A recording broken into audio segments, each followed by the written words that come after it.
Be streaming. Always be streaming. 1 We are minute live until here on showtime. YouTube a minute early because we want to be able to make sure that we are ready to go as the show starts regularly. I have a different setup for my screen if you've seen past podcasts. So let's just go ahead and tweet out that we can tune in live now.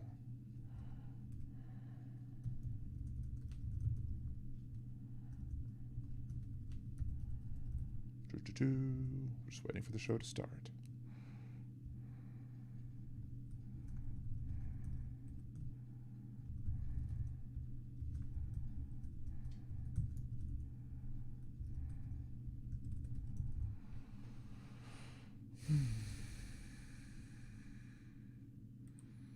Shut that back down. Your show will go live in 5 seconds. 4, 3, 2, 1.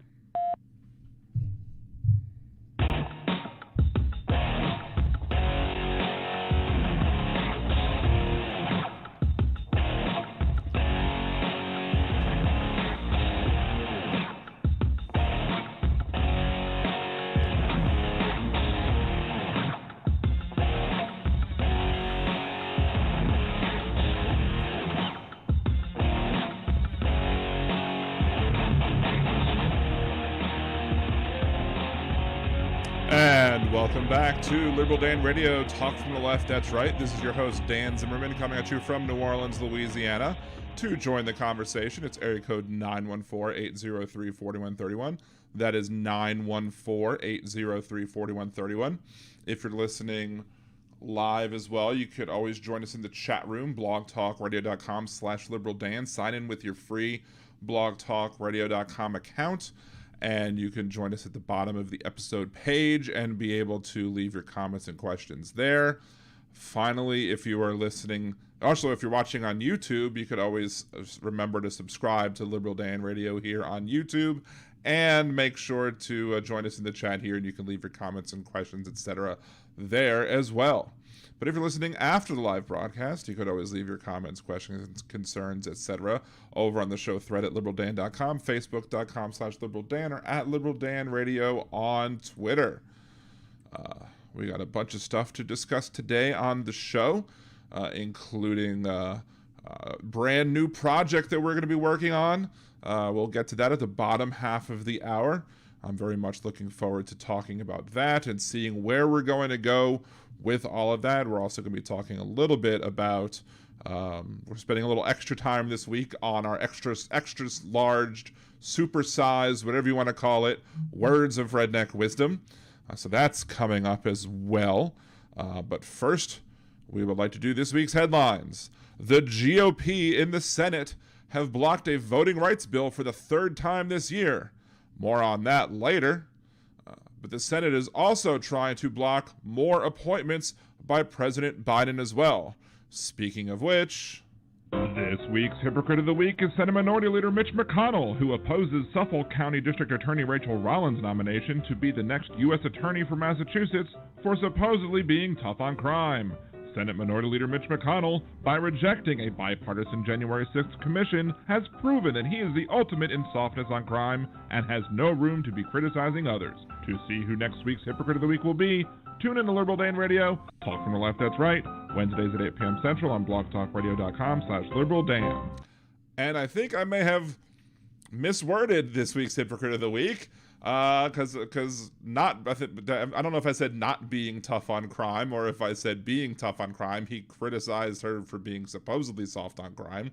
But he, again, is soft on crime because he refused to do anything about forming a bipartisan commission to deal with the January 6th insurrection. And that's why he is, again, this week's Hypocrite of the Week as well. Reigning and repeat champion of the week.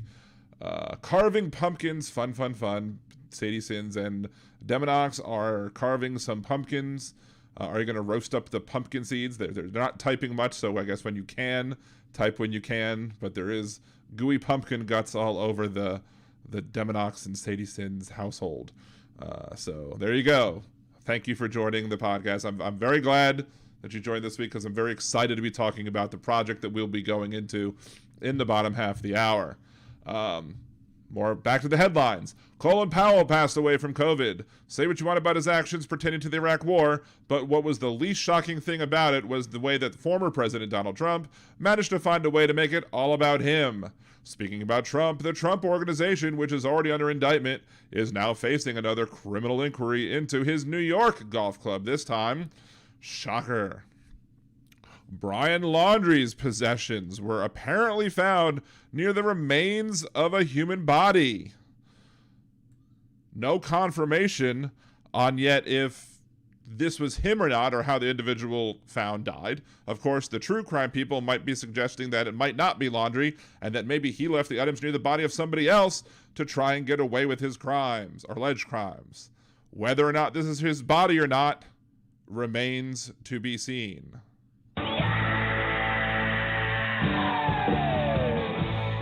Finally, today is International Pronouns Day. I am Dan and my pronouns are he, him. Remember that you should always use the pronouns that an individual says that they use. It would be disrespectful to them for you not to. And if you reject the singular form usage of they, them, listen to my last two sentences over and over again until you get it. And that was this week's headlines. So we do have several topics of conversation to talk about this week. So normally I don't go to the commercial break this quickly, but I do have a lot to discuss about Words of Redneck Wisdom, and Words of Redneck Wisdom is a little long this week. So let's just go ahead and take the first commercial break and come back and take your calls as well. It's 914-803-4131. That is 914-803-4131. This is Liberal Dan Radio. Talk from the left. That's right.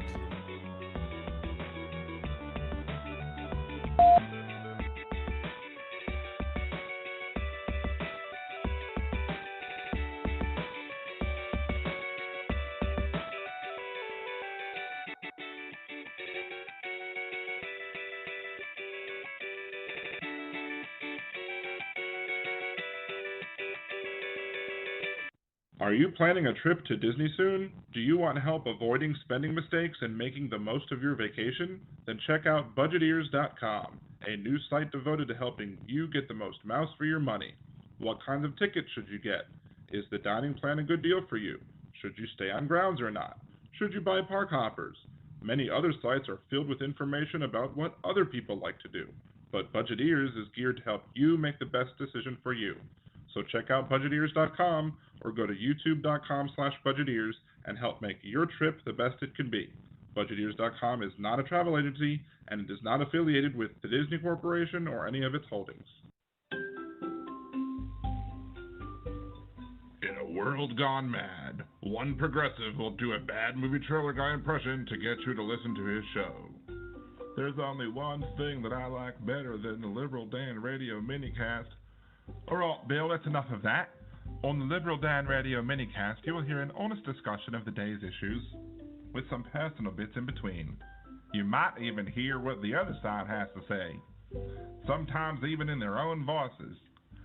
So become one of the Liberal Dan family, because family means no one gets left behind or forgotten. To hear those bad impressions and more, tune into the Liberal Dan Radio Minicast. Talk from the left, that's right. And I think to myself, what a wonderful show. Yeah.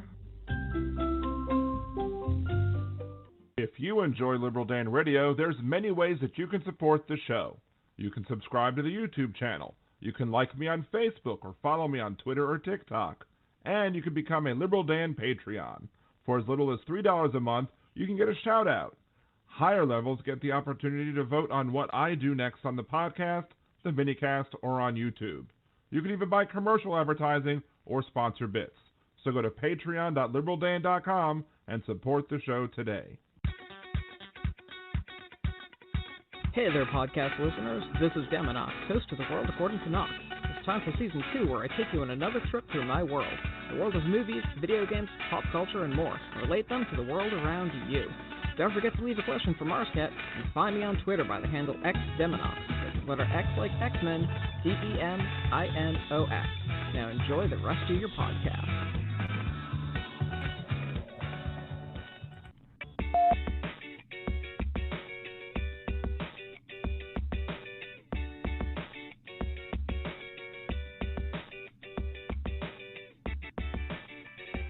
And welcome back to Liberal Dan Radio, talk from the left, that's right. This is your host, Dan Zimmerman, coming at you from New Orleans, Louisiana. To join the conversation, it's 914-803-4131. That is 914-803-4131. Yeah, I agree, Deminox. I do hope that guy does a new podcast soon. That would be good. Shouts out to Deminox, the first Liberal Dan Radio Patreon. Also, shouts out to Cesar and to your boy Chris, who also both support the show. And again, a big much love to my little brother, the host of the most Nimbus Yosh with the Percy podcast. Hopefully we will get another episode of the smooth sounds of the Percy podcast very soon. It's been too long since I've been told to mind my butter. So, Sadie Sin says during the commercial break that I look bored during my commercials, which sometimes I'm just kind of just looking at other websites to try and, get last minute information, so I'm maybe seriously looking at those things, or sometimes I'm just sometimes I'm just waiting for the commercial break to be over. So one of the two. Anyway, so let's see. So before we get to the words of Redneck wisdom, because I do want to give a little bit of a break between the commercial break and the 4-minute long words of Redneck wisdom. You'll see my eyes roll a lot during that, by the way, because it did during my initial hearing of the unedited audio, because it was more than 4 minutes of blathering that took place on the radio the other day. Recently the show has become a little bit Kyle Rittenhouse focused. Did a whole episode, did one episode on it, did another partial episode on it. I didn't want to kind of advertise this one because I didn't want to get bogged down again with Rittenhouse, even though, his trial starting soon, and we probably will return to that topic. I probably am going to make a video about this audio that I was able to find. And I do want to, let's go ahead and play the audio first, and then we'll get into why it's important and some issues that are going on with that audio. First and foremost, this is Kyle Rittenhouse. It was reported on the news that this is Kyle Rittenhouse sitting in a vehicle outside of some store. I forget what store it was at the time because I don't have the video in front of me at the moment. But him and a friend sitting, watching people shoplifting or something, or looting. I don't know. But here you go. It looks like one of them has a weapon. She hung up.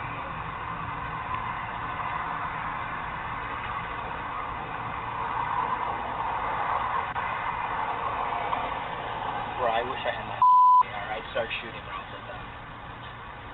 There you go. I haven't said Kyle Rittenhouse's name 3 times, or have I? I don't know. I think if I say it 3 times, the trolls appear. Maybe like Beetlejuice or Candyman. Like, Rittenhouse, Rittenhouse, Rittenhouse. No?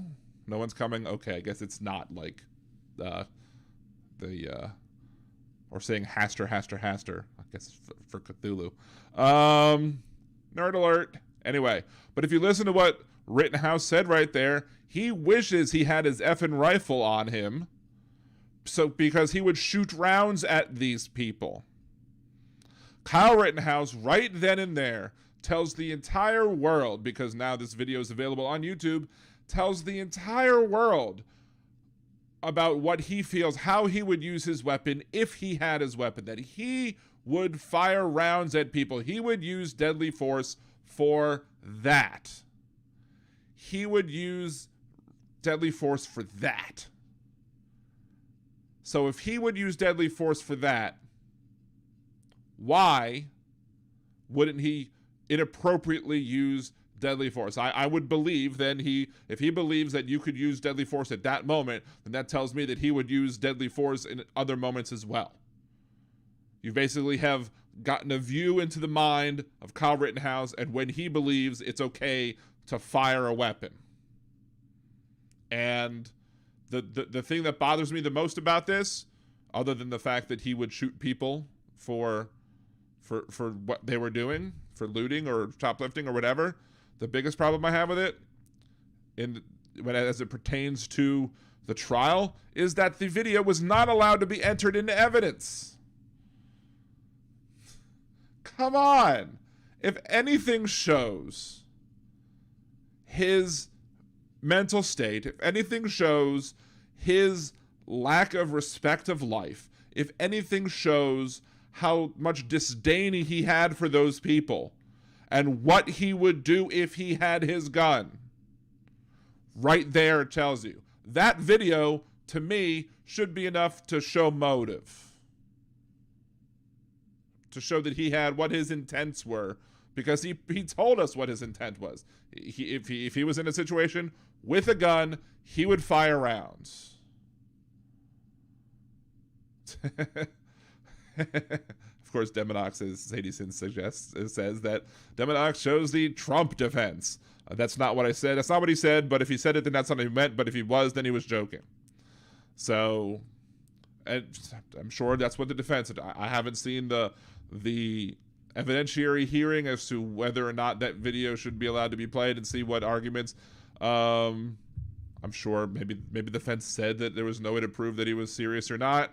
I don't know. I don't know why the judge. I'll have to do some more investigation into that. But, I mean, come on. He would fire rounds into those people or at those people. That's deadly force. It's an inappropriate use of deadly force. You are not allowed to use deadly force to protect people's property. I've discussed this before on the show. I have several videos about that as well. You can check out Liberal Dan Radio, youtube.com/Liberal Dan Radio, and you can watch those videos, like them, share them. Remember to subscribe to the channel as well, because, hey, we need to get subs up. So anyway, we're in the time of COVID, and we still have a bunch of COVID deniers and science deniers. And what's scary is that people that are supposedly doctors, are not wanting to accept science. Like, I love, somebody posted some meme where I was like, so let me get this straight. The cops who don't want to protect the public by getting vaccinated are leaving the job where they were supposed to help the public. The doctors who were supposed to respect medical science are not respecting medical science, and so they're going to quit. And the teachers that are supposed to protect kids and educate kids are leaving because they don't want to protect the kids, and they listen to things that are not based in any sort of education. I don't see the problem in this. So that's great. Let's see. It's technically not pertinent because it was a different day, or at least a different event, and therefore he could have been in a different mindset technically. Maybe. I mean, that would be up for the defense to make that argument, or it would be up to the prosecution to prove that this shows that his set, and they would have to prove a jury beyond any sort of reasonable doubt that he did commit those crimes, and perhaps that would cause what would be reasonable doubt to flip to unreasonable doubt.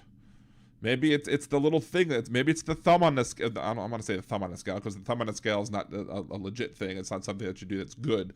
But maybe it's the thing that just, the extra grain of sand, or the straw that breaks the camel's back, and gets the jury to say, okay, with this video, we show that he has disdain for human life, that he had negative feelings about those people, that he would have shot them that day. So why would we not believe that he wanted to shoot them for doing what they were doing the next day as well? Anyway, let's go ahead and play this week's Words of Redneck. And anybody watching on YouTube, and if it's a YouTube censor or whatever who doesn't like, YouTube playing anti-vax stuff, I'm just letting you know that I'm playing this to criticize it, just in case you want to be like Facebook. I'm playing this to criticize it. I'm not playing this because I agree with it. So, without further ado. Well, okay. I guess with further ado. Now, without further ado.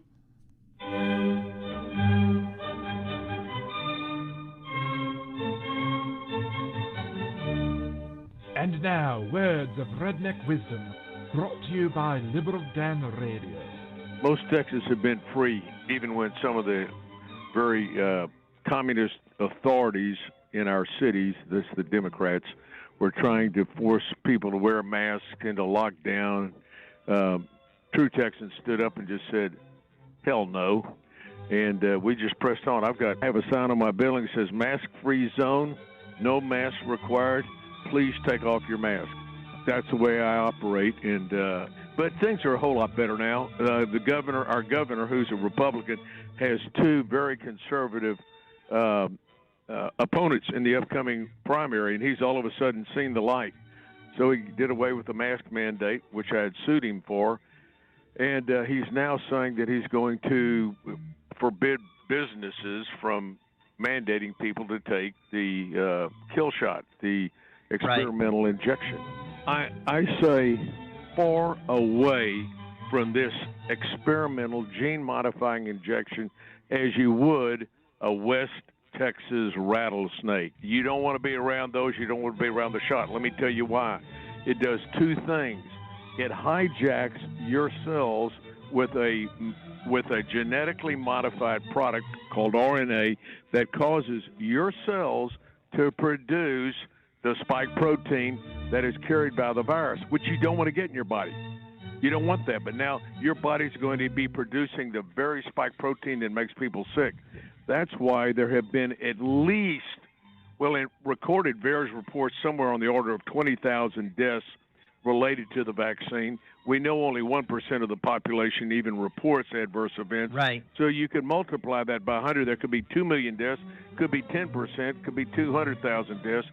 This is what they did. They scared the population with COVID. They should have let it run its course and have natural immunity like Sweden did. We'd have been fine. Instead, they pushed this vaccine, which is totally ineffective. It has breakthrough all over the place, all these variants and mutations that have developed as a result of this so-called vaccine. It's not a vaccine. It's a gene-modifying shot. And what has happened, now people are spreading it, transmitting it that have had the shot. Look at Colin Powell, had 2 shots, and he died. Now he's 85. My gosh, for crying out loud, most of the people that do die, 50% of them are 80 or above. Right. But he dies, and here's what they said. Well, he should have got a booster. And listen, the other thing, besides the spike protein, it has graphene oxide. Graphene oxide is in the shot, in all the 4 shots. And graphene oxide is a strand of carbon, hydrogen, and oxygen. It's the thinnest strand known to man. It's strong strand. It goes into your body, and it's metallic. And so it also there's iron oxide in it.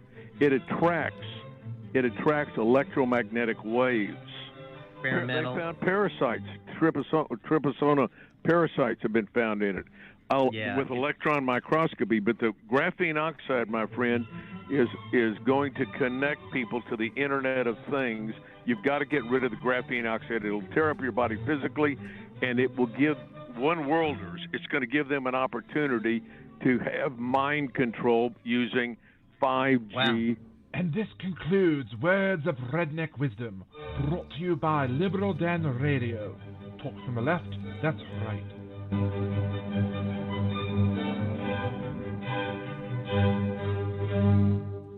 That may very well be I think the second time that I've had to use the entirety of the song, Little Night Music. I think that's the second time I've had to use the entirety of the song, and I had to edit his stuff down because it was about a good 4 minutes and 30 seconds of malarkey, and this is a no malarkey zone.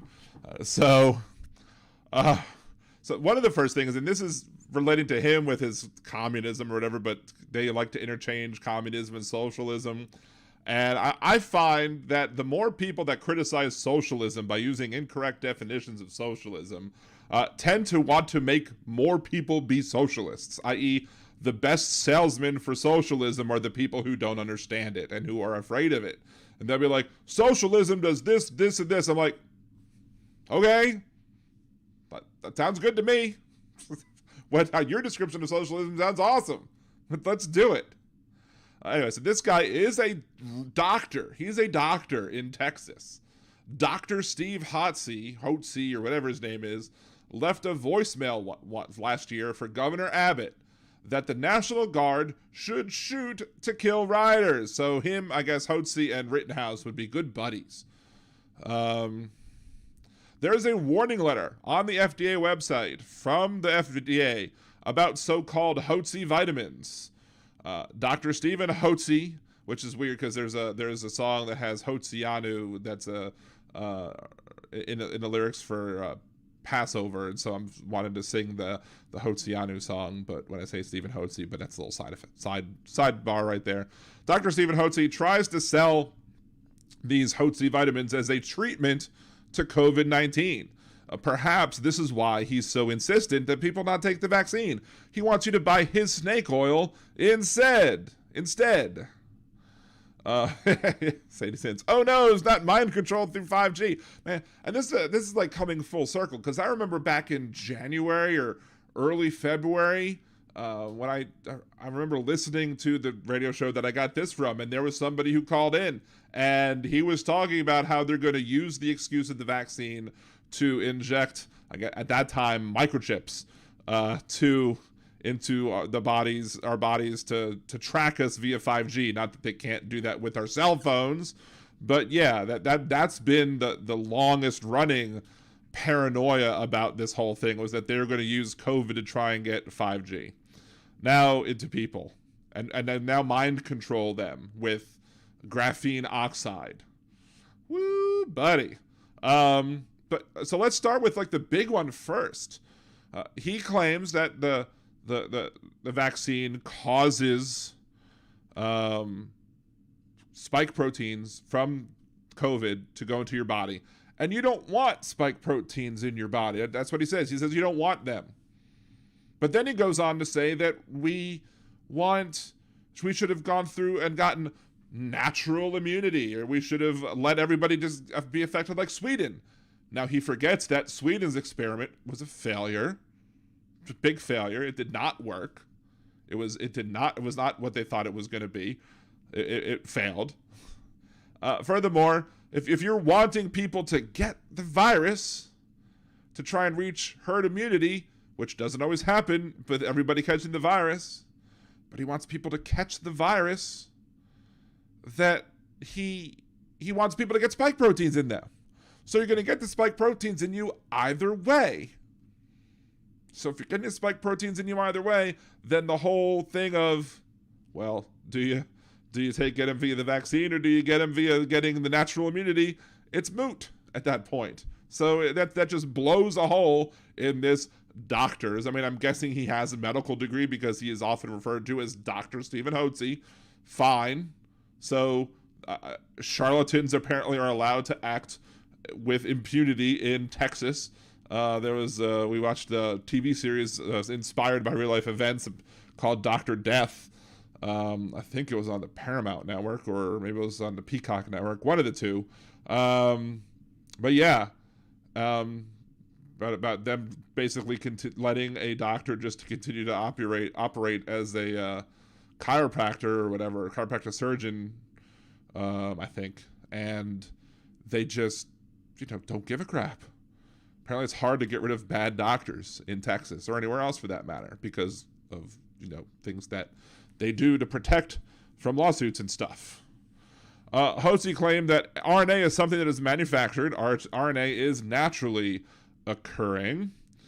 He claims RNA is used in gene therapy. RNA can't do that. It can't alter or be converted into DNA for so-called gene therapy, according to Donald Forthall, UCA professor of medicine and molecular biology and biochemistry at UC Irvine. So I'm not trying to tell you Dan Zimmerman, software developer and political activist. This is not my opinion. This is coming from the professor of medicine and molecular biology and biochemistry at UC Irvine.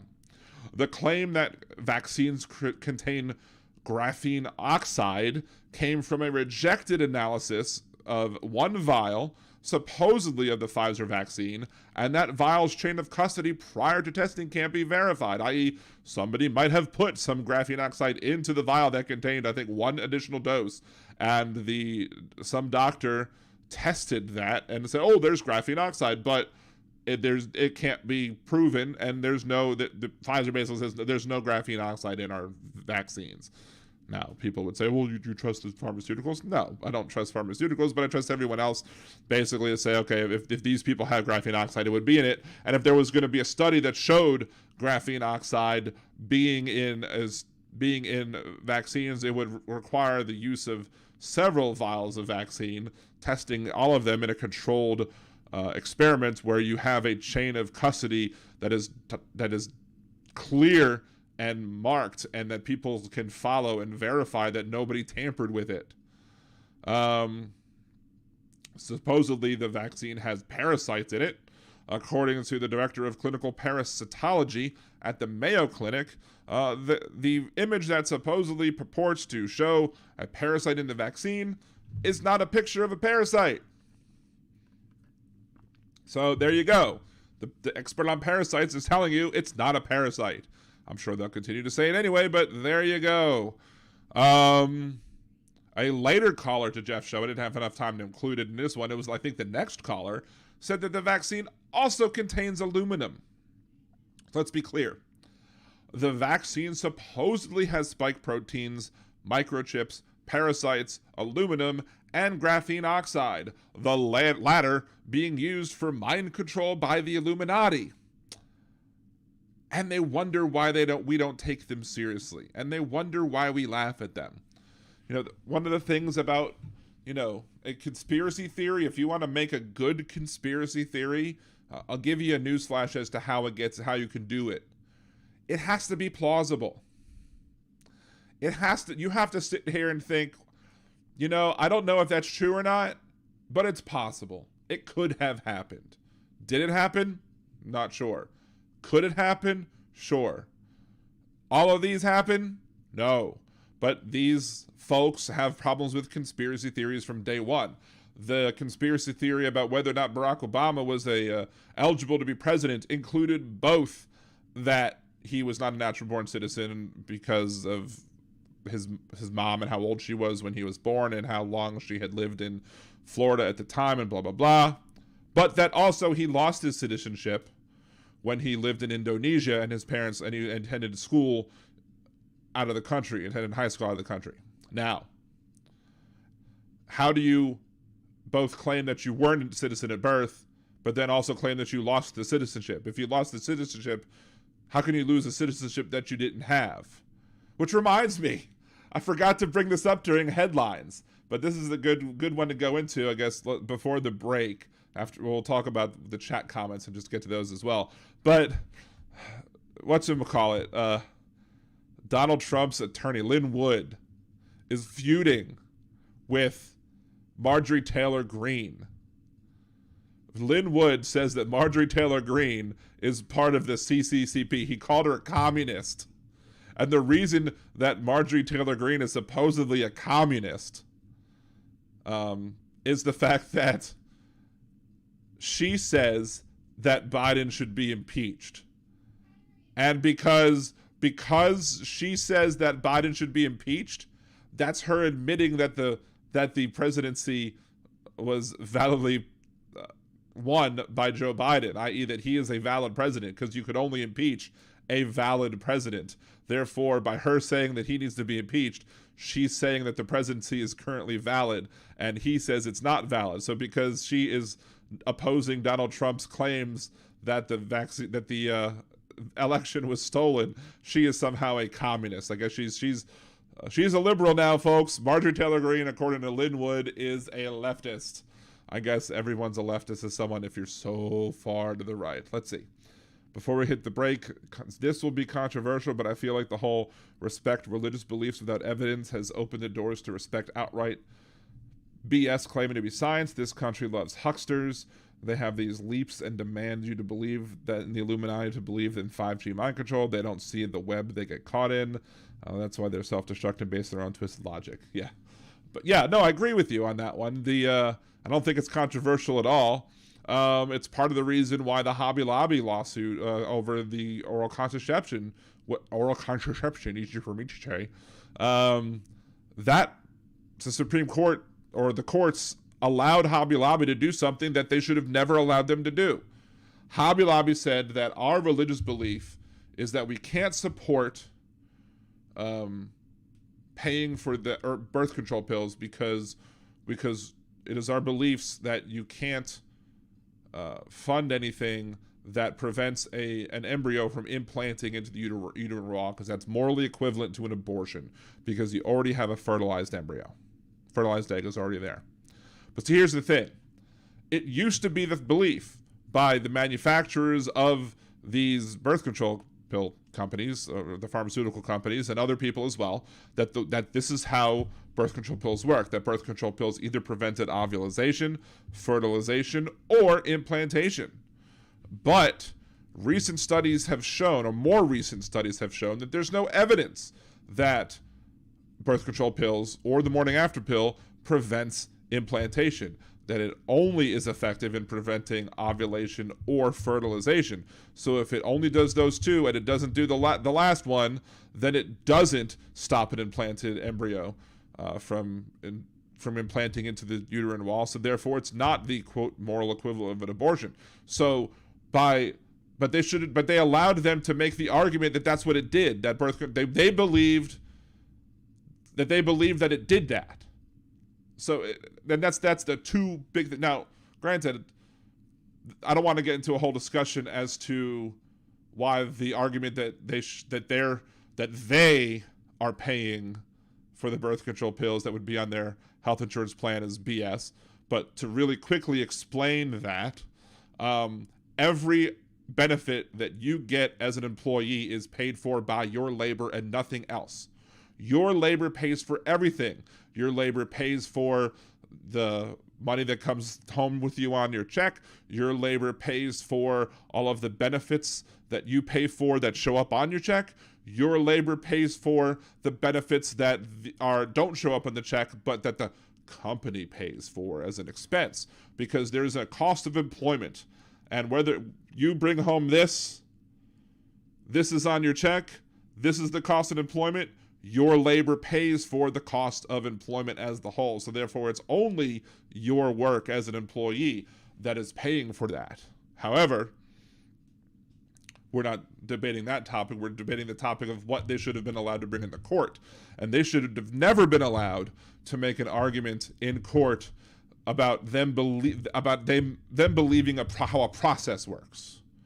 They can say, if this process does this, then we believe that would be morally equivalent of abortion, and that's why we oppose it. But they shouldn't be able to say, our belief system says that this is the process. They should have to prove that that's the process in order for them to claim the sincerely held religious belief that that's the process, so therefore we oppose it. And that's one of the problems with what I have with the Hobby Lobby ruling, and with a lot of other things, where people are allowed to basically say, okay, well, I believe the earth is flat, so therefore I shouldn't blah, blah, blah, blah, blah. I believe that my religion says that speed limits are arbitrary, so I shouldn't. Like, no. Like, you shouldn't be able to claim a belief to counteract a fact, to counteract a verifiable process. So, yeah, evidence hasn't stopped these groups from believing, so why birth control the line now beyond misogyny? Well, it's the same thing as the whole vaccine. The people that don't want to take the vaccine because they don't want to get injected by fetus cells, when it's clear that the fetus cells are only used in the creation of the development of the vaccine. Those cells are not inside the vaccine to begin with. Furthermore, those people hypocritically take Tylenol, and they take Benadryl and Preparation H and various other medicines that have been developed using these fetal stem cell lines. So, but they don't care, again, because they're not going to stop taking the Tylenol. They're going to continue to take the Tylenol, but they're going to continue to fight against body autonomy, because, misogyny is one of the cornerstones of the Republican Party. Anyway, let's go ahead and take our... Oh, good, we haven't had a phone call, so I wasn't looking at that screen for a while. Let's go ahead and take our second commercial break. We're going to come back. We're going to talk about Stopping the Coup and the new Liberal Dan Radio project, and why I'm super excited about it. taking your calls as well. 914-803-4131. That is 914-803-4131. This is Liberal Dan Radio. Talk from the left. That's right.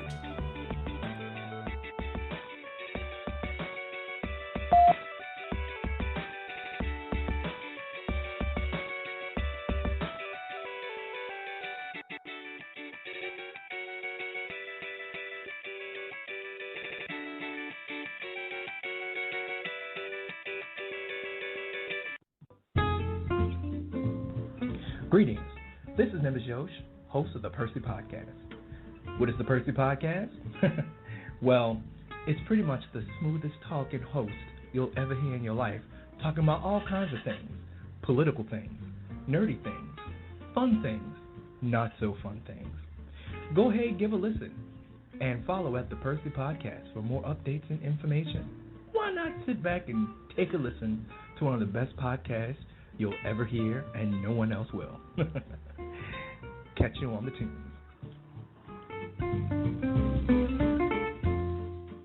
Do you want to set money aside for a rainy day? Do you want to open an account that will give you a savings bonus each month? What if I told you that you can get both and have a chance to win $10 million? Yada is an FDIC-insured bank, and when you go to yada.liberaldan.com, open an account, and make your first deposit, you will get 100 entries into the next weekly drawing. You will also get entries each week you have a balance. So go to yada.liberaldan.com. That's YOTTA.liberaldan.com. This is Amber Petrovich, aka Just Capital, talking investing and finance in the Just Capital Minute. FINRA fined the brokerage Robinhood a record $70 million for, among other things, lapses in customer service. This brings up an important issue. Which brokerage should you use and how do you choose one? There are several things to think about when you're choosing or switching to a brokerage. The first one is fractional share trading. Some brokerages that offer fractional or partial shares are Schwab, Robinhood, Fidelity, and Interactive Brokers. The second thing to consider is what the brokerage's interest rate is for trading on margin, i.e. borrowing from your broker. The higher your account balance, the lower interest rate you will typically pay to trade with margin. The average rate is about 5%. The third thing to consider is research. How much market information, including news, technical, and fundamental data, do you want? Do you want interactivity in your charts? Do you want a social experience? Then Webull may be the one for you. This has been the Just Capital Minute. Build wealth and fight the wealth gap.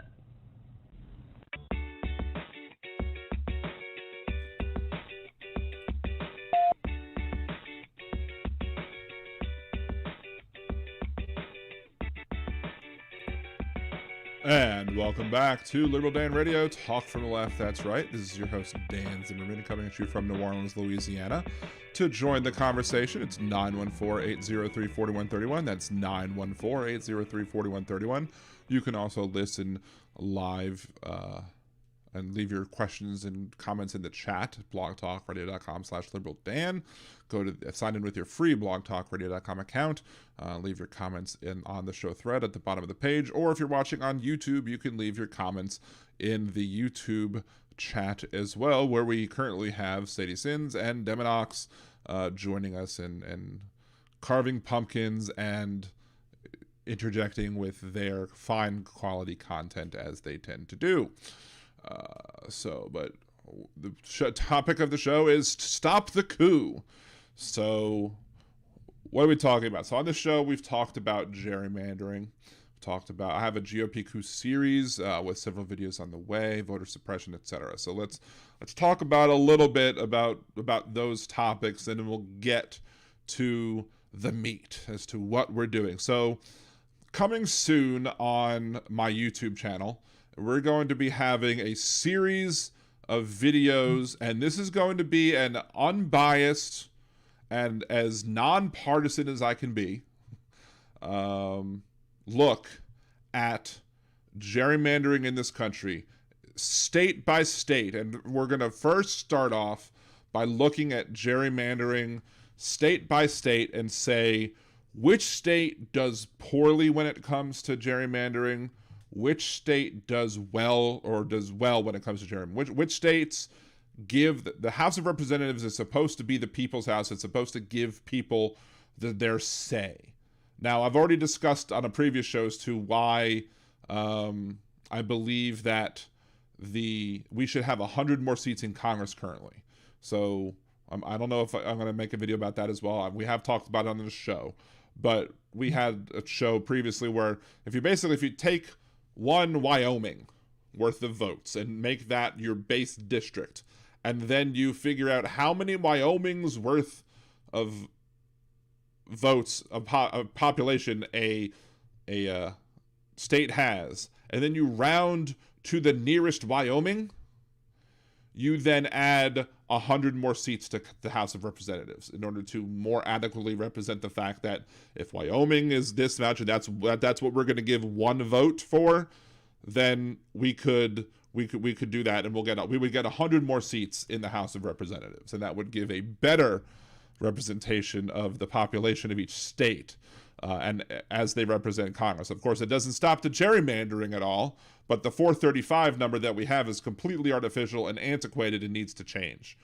But so what we're doing with the gerrymandering video, though, is we're going to go state by state by state.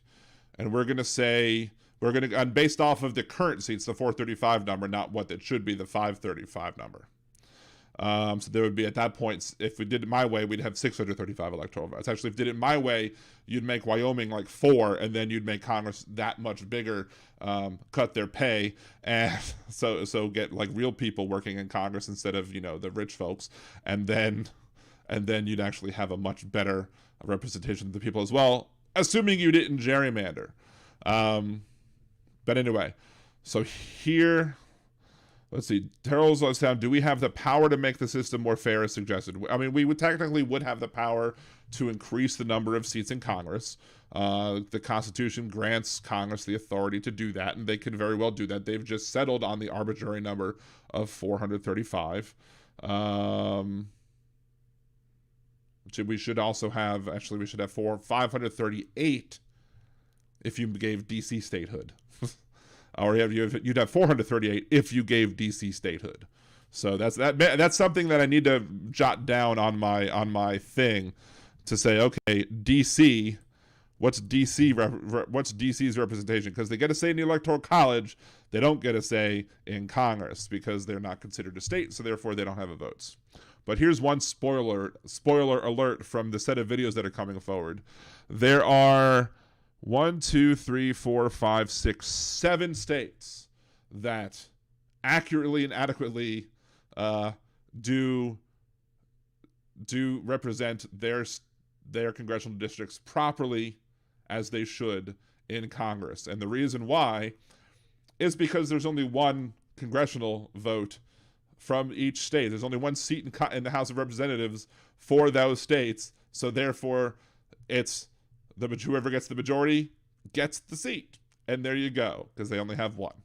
But the rest of the states, we're going to be taking a look.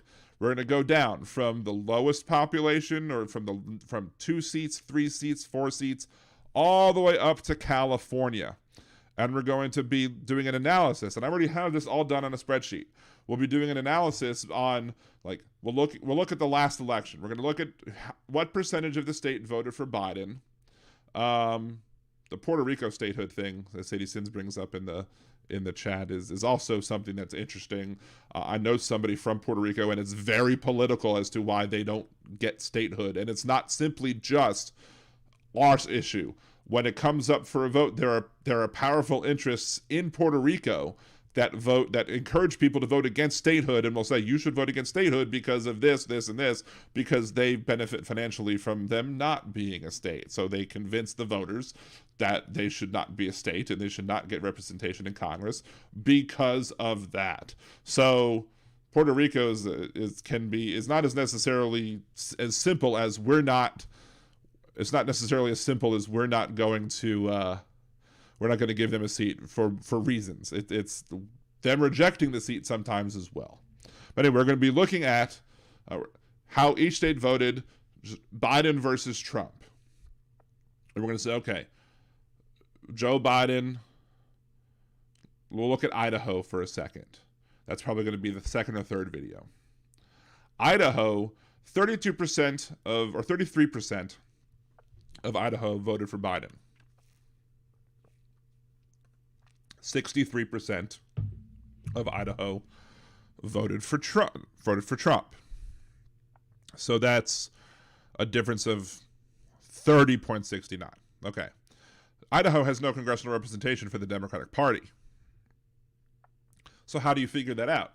Do you say, well, Biden almost had a third, so it depends how you draw that line through the state, which will determine whether or not the Democrats should have one or not. According to my calculations or my metrics that I'm using when determining this, I'm basically figuring out,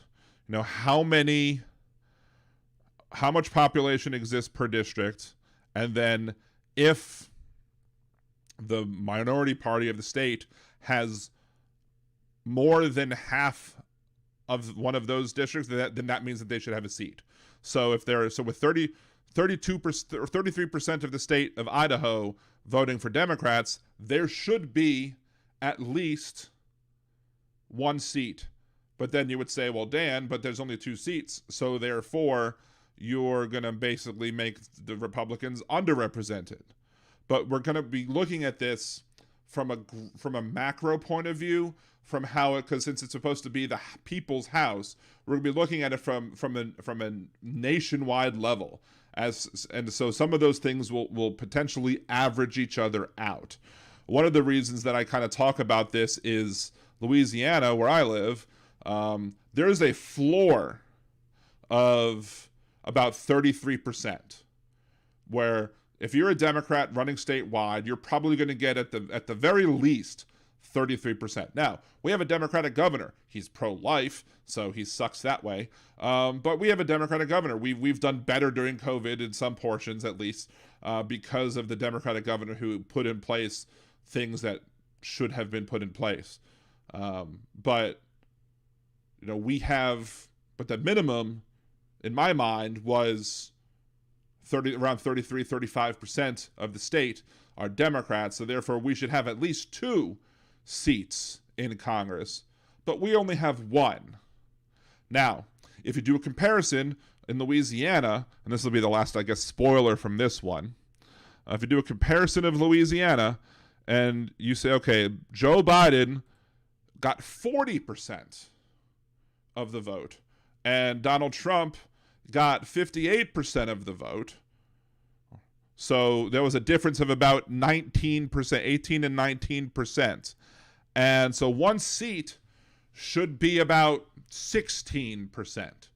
So in reality, if you look at that and say, okay, 1 seat equals about 16%, and the difference between the 2 was 18%, well, shouldn't that mean that there should be a difference of 1? There should be 1 more Republican than Democrat in the state of Louisiana in the House? Well, that's mathematically impossible because there's an even number of seats, because we lost a seat in 2010. So, but they've gerrymandered even more so. You have a very large district that goes from New Orleans, winds up the Mississippi River all the way to Baton Rouge and covers Baton Rouge as well, and that's the 1 Democratic seat. So when we should have a difference of 1, we have a difference of 4. Yes, difference of 4. There's 5 Republicans and 1 Democrat. So that's how badly Louisiana. So when it comes to poorly gerrymandering, Louisiana is a very bad state when it comes to gerrymandering. I guess I'll give 1 more. State of Colorado has 7 seats. 55% of Colorado voted for Joe Biden. 42% voted for Donald Trump. If you look at the number of reps that they have, it's 4. The number of reps that they should have is 4. So Colorado is a state that does it correctly. So we're going to make videos for every single state. So it's going to be a long project, but this is not the main project I'm talking about. This is going to be part of what's supporting this project that I'm talking about. So we're going to be looking at gerrymandering, how bad gerrymandering is in this country. And there are people that do it in both parties, but the Republican Party does it much worse. And if you go look at my GOP coup series, you'll see examples of, I've already talked about like Ohio in that GOP coup video series, where I talk about all the different ways. I talk about Supreme Court rulings that threw out the Voting Rights Act ridiculously. I talk about actions in Wisconsin and Ohio and Pennsylvania, and how the Republicans in those states have done horrible things when it comes to gerrymandering, and then the other states that do things when it comes to voting rights. And we have voter suppression. The issues with voter suppression that are going on in this country. Georgia's law that says you can't give people water in line is voter suppression. Eliminating drop-off boxes, making it harder for people to get IDs, making it taking away voting hours, basically saying that that a state government can overturn a decision made by a locally elected board of electors. Those are going to be topics of the videos that are going to be talked about in the next upcoming videos in the GOP coup series, which I'll be doing around me making these gerrymandering videos. So what happens? I could put a link. I'll send you a link or something on Facebook or something. But yeah, it's a 4-video series currently, and we're going to make at least 2 more. One of them is going to focus on the January 6th insurrection. One of them is going to talk about the laws. And then one of them might, I don't know if the laws one with like Georgia's laws and Texas laws and stuff like that, I don't know if that's going to include also the fact that the Republican Party is blocking the John Lewis Voting Rights Act, which is part of the problem. They're blocking legislation from being passed so that the federal government can use their 14th Amendment power.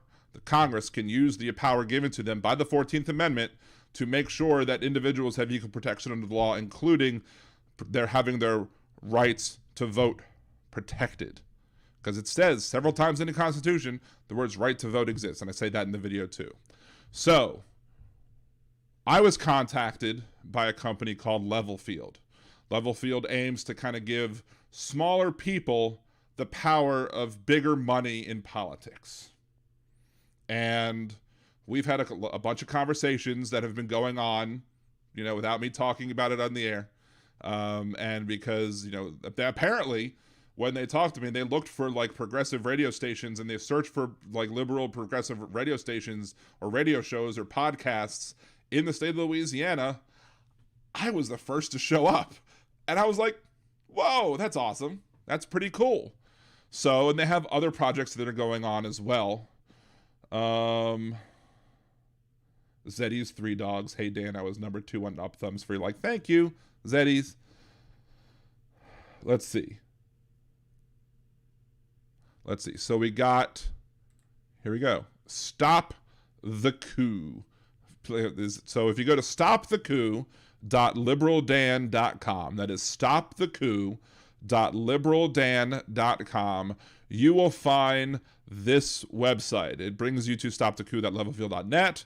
Current issue is gerrymandering and protect the vote. It gives you the option to make a contribution. 5, 10, 25, 50, or whatever you would like to do. You could share it on social media or email the links. So the details, I'll just read it straight from the site. For over 10 years, the GOP has implemented a strategy that seeks to retain power despite it waning in popularity. The GOP coup has been implemented via gerrymandering, so-called voter ID laws, containing many provisions unrelated to the showing of the identification to vote, and stacking the courts to uphold these laws and make challenges against them more difficult. The GOP and some conservative-leaning Democrats are also blocking legislation at the federal level meant to protect the right to vote. We must protect not only the right to cast a ballot, but the right to have one's vote counted and have equal weight of the vote of others. Congressional redistricting must be performed in a nonpartisan way to guarantee that the People's House is truly reflective of the will of the people. The John Lewis Voting Rights Advancement Act and other such laws must be passed to counteract the various ways that the Republican Party has restricted voting access. Your donation will help fight disinformation about these so-called voter ID laws. Your donation will help advocate for the passage of laws at the state and federal levels to protect voting rights. Your donation will help to replace elected officials who actively deny people the power of their vote and replace them with people who truly respect the integrity of the election process. So join us and help stop the coup. So you can help us level the playing field. Supporting this campaign, we can force our politicians to act. Contributions are not self-tax deductible. Political advertising paid for by Level Field. So what's going on? Basically, say what you like about super PACs and what they exist and what they can do, and just PACs in general. It's kind of, I'm of the opinion of don't hate the player, hate the game. And I believe that, if they're going to be able to use these things, then we should be able to use them too. And whatever they means, take it to believe it. If you believe they means Republicans, if Republicans are using it, the Democrats use it too. They means rich. If the rich people can use it, we should be able to leverage these tools as well.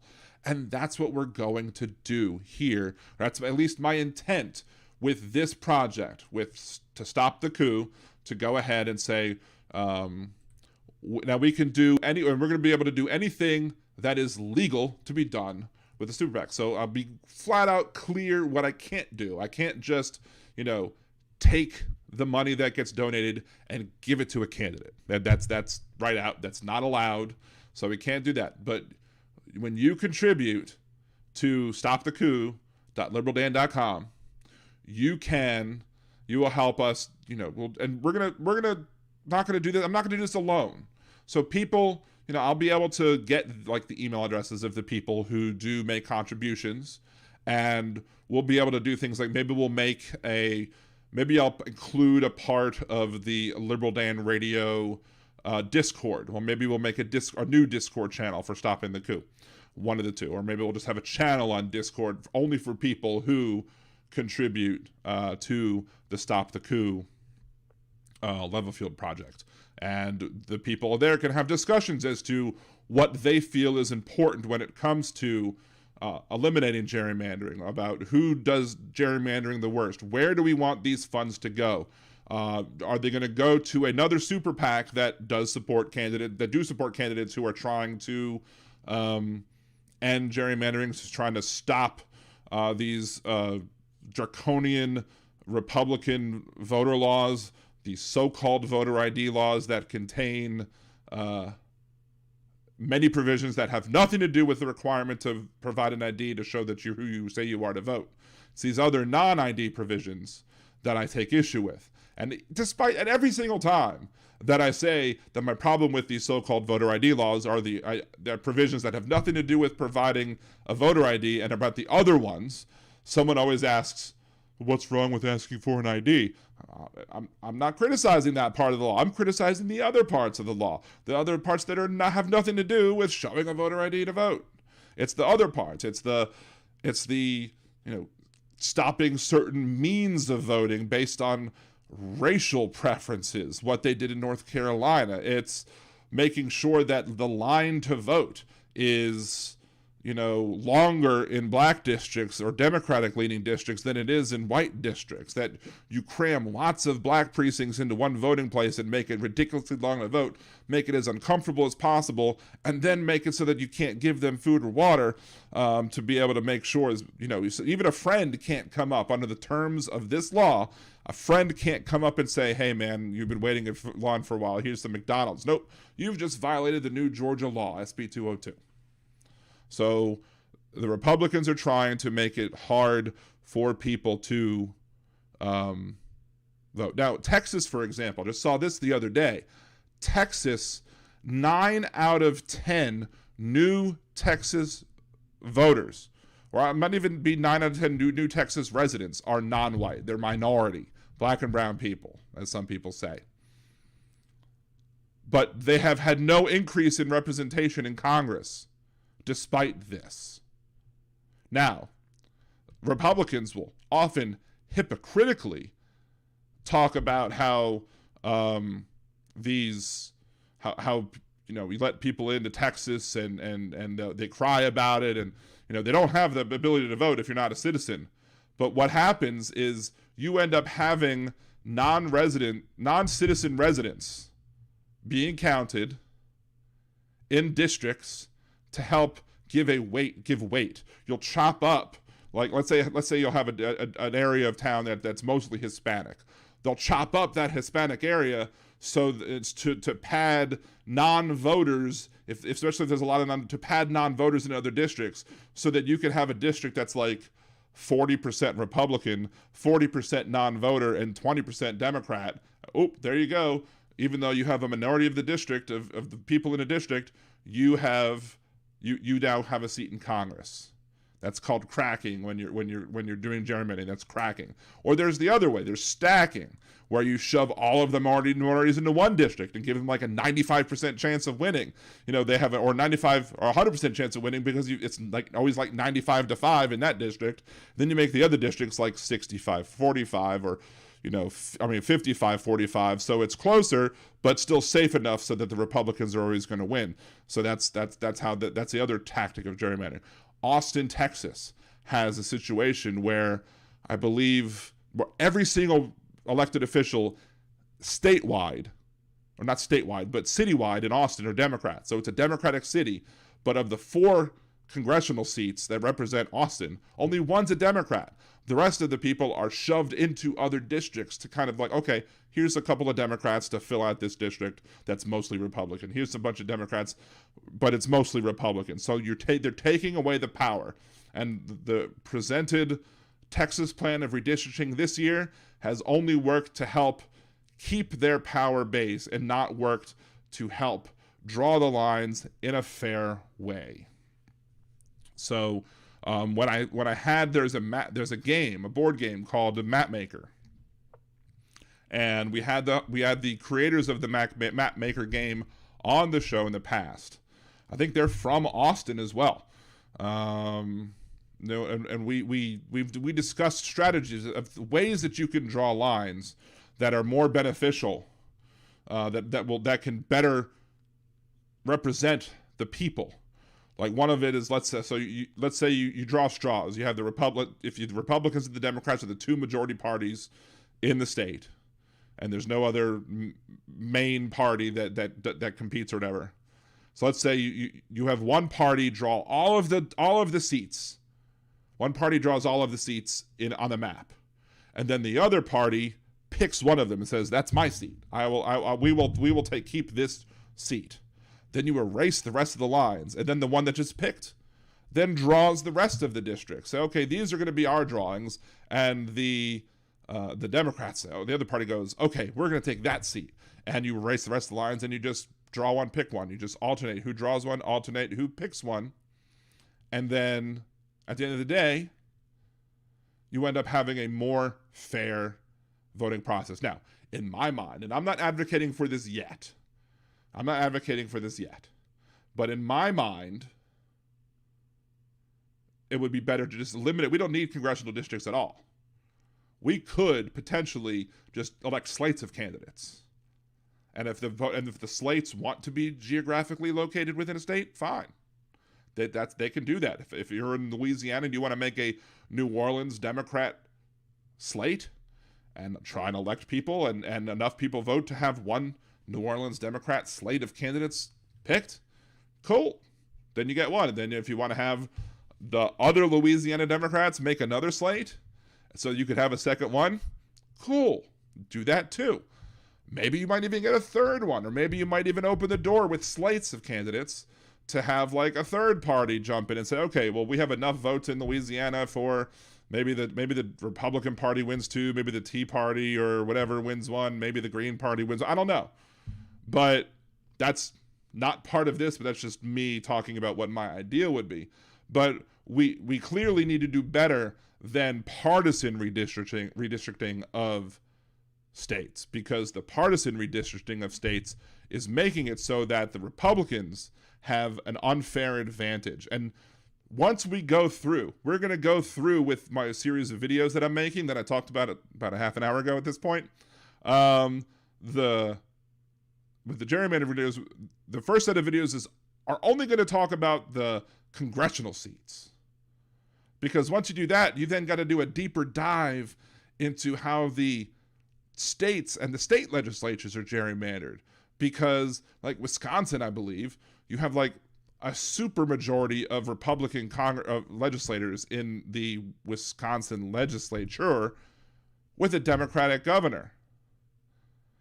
And I think if you look at the amount of people in the state of Wisconsin that voted for Democrats in the state legislature or for state legislators, you'll see that a majority of them voted for Democrats. But the Republicans retained the majority in representation in the legislature because of the way the maps were drawn. And Republicans always want to talk about free and fair elections when they talk about, requiring a voter ID and then shoving in all the other non-voter ID requirements into those so-called voter ID laws. But you cannot claim to have free and fair elections. You can't claim to want to promote election integrity if you purposely draw the lines in such a way that gives your party undue say in either the state legislatures or Congress. You can't do it. It's impossible to. You're taking away the power of somebody's vote, and I'm very clear in when I'm talking about this. When I'm talking about this project here, it's not just about the right of somebody to vote and protecting the right to vote. It's about protecting the power of everyone's vote and making sure that the power is as equal as possible. So, and that's what I'm going to try and do with this. That is what I'm going to try and do with this project, is I'm going to try and seek and get contributions. And if you support this project, I urge you to go ahead and contribute to it. $5, if you can only give $5, cool. If you can give $50, cool. $1,000, cool. But if you can't give anything, just like I suggest, if you can't support the Patreon for the channel, the least you could do is subscribe to the YouTube channel and follow me on my other social media platforms. If you can't afford it, and there are plenty of people who can't afford to give money, and that's fine, I don't judge you for it. Times are tough. But if you can't afford to contribute and support this cause, I'm asking you to share the link. Share stopthecoup.liberaldan.com. Make sure that other people who also care about this see this, so we can do what's right. We can try and regain some power as little people, as people who traditionally don't have the power, because for too long, the wealthy and the hyper influential folks have abused these systems, and we've been left out to dry. And that's what Level Field is trying to do. And if you're also somebody who does like podcasting and stuff like that, and if you're an influencer on whatever social media platforms you might have, I would say absolutely, please go ahead and contact me and let me know. Maybe I can get you involved in contact with them to see if you can use your platform to help promote whatever you want to do as well. But I don't know. Do I have a caller? No, I don't have a caller. I haven't been on that page to look at whether or not I had a caller or not. So, but yeah. The best thing you could do is just share it with other people. So we have a lot of comments in the chat. So let's go ahead and scroll back on the chat to see. Let's see. It's always happened. Finkel wide right. It's always happened. Politics is a nasty game. There's no good guy in politics. Well, I think there are some good people in politics, but and again, it's always happened in politics, but we should seek to reduce it. Appeal to tradition is a logical fallacy. If we can try and stop gerrymandering, if we can try and make sure that everybody's vote has as equal power as it can possibly have, then we should be trying to do so. And that's what I'm going to try and do with stopthecoup.liberaldan.com. And furthermore, if this works out, if this turns out to be something that's successful, if we can get some funding coming into this thing and be able to, influence voters around the country and be able to say, hey, we have a real opportunity here to really promote change with Liberal Dan Radio and with this project. There's nothing stopping me from making another one. Like maybe the next one will be move the House left. Maybe that's something that I focused on in the last election. That was one of my themes of the show before the last election, beyond just supporting the election of Joe Biden over Donald Trump. The other thing was, wanting to encourage people to move the House left. And that means not just electing progressives in some districts, it means also electing moderates in areas where Republicans are winning as well. So allowing more moderates in to the party to make sure that Congress moves left. And, Manchin is a problem. And it's possible that maybe some of these ads might play in West Virginia to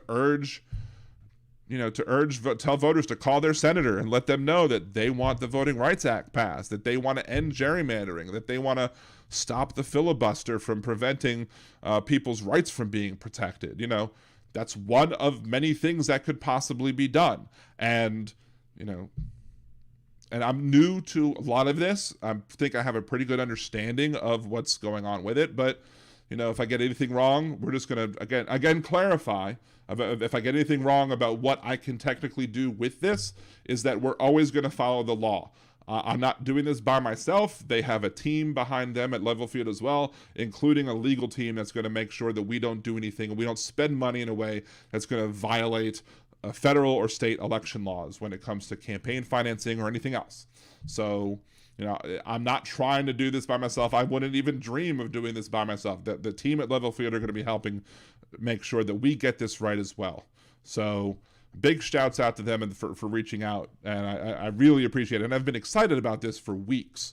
And I've just been biting my lip the entire time because I didn't know when it was going to happen. And then the storm comes and I had to evacuate for Ida and I got miserably tired and they might have thought I gave up on it. But I was like, no, I really want to do this. Just I need some time to get back into the right set of mind. Anyway, let's see. Demonox, that's like saying murder happens. We don't need to change the laws. Exactly. Finkelwide, right? Agreed. Let's call out BS on both sides. And I do here on Liberal Dan Radio.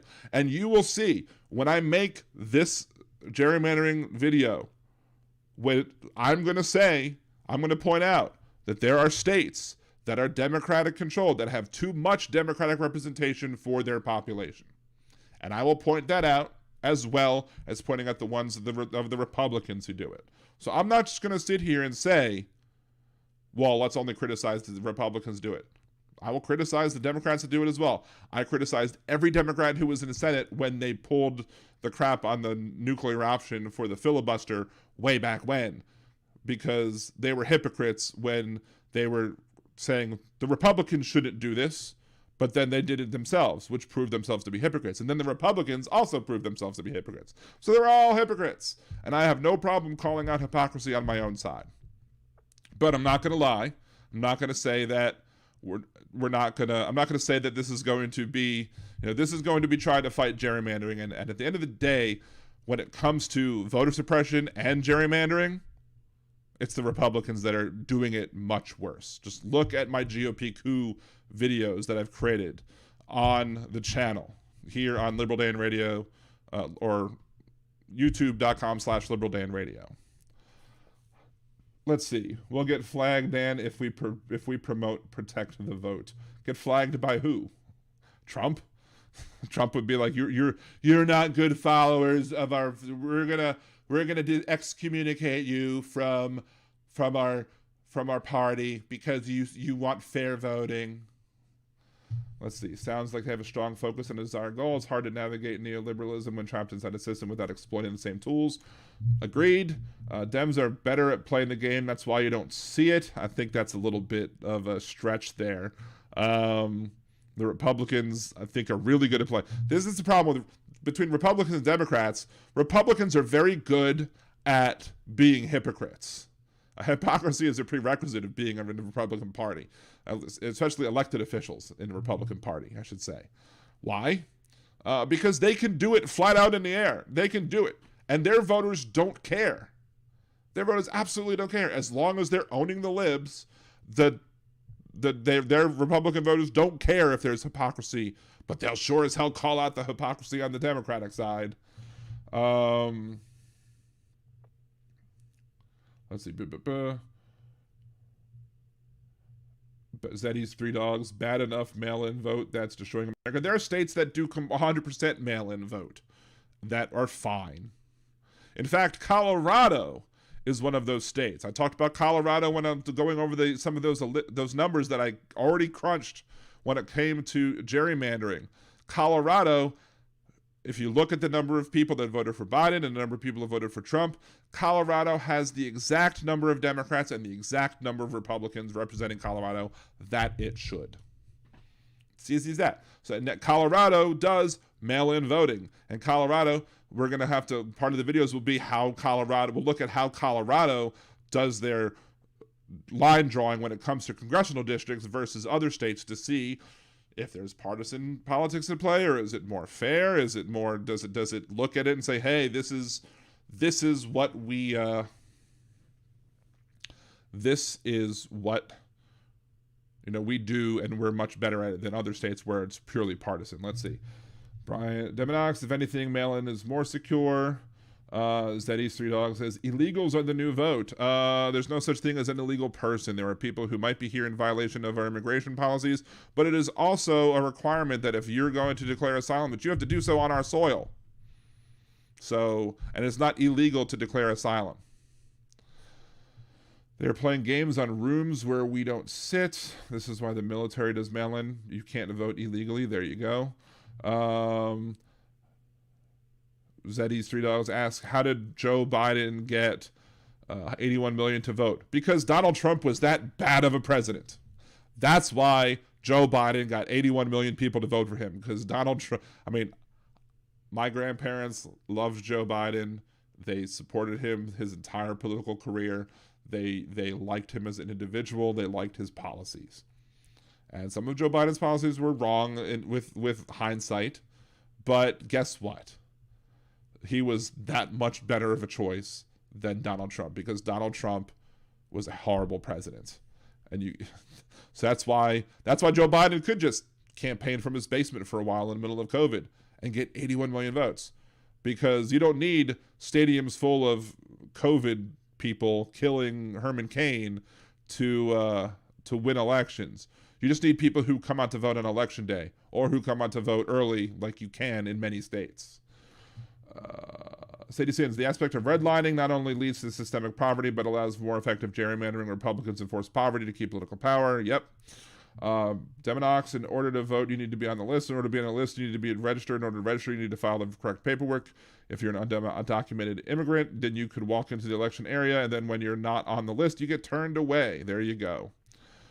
Finkel, right. Enforce poverty. How? That's conspiracy theory. No. I encourage you, Finkel, right, to go look at redlining. Go do some education. Educate yourself. Do your own research, as the conservatives might say, and look at what redlining is, what it does, and how it has worked to perpetuate poverty in urban communities. Let's see. What does enforcing poverty look like? Inner cities. Let's see. We skipped. We skipped a bunch for some reason. I don't know where I left out, where it stopped.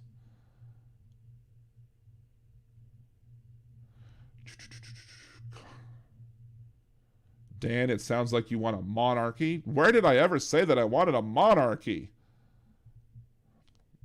No. No, I didn't say that at all. What did I say, Zeddy's Three Dogs, that suggests that I want a monarchy? All right, so here we go. Back to catching up to where we were. Basic economics. Finkel, have you read up on economics, property values, and costs leading to certain classes living in specific areas? Free market at work manipulated by systemic poverty.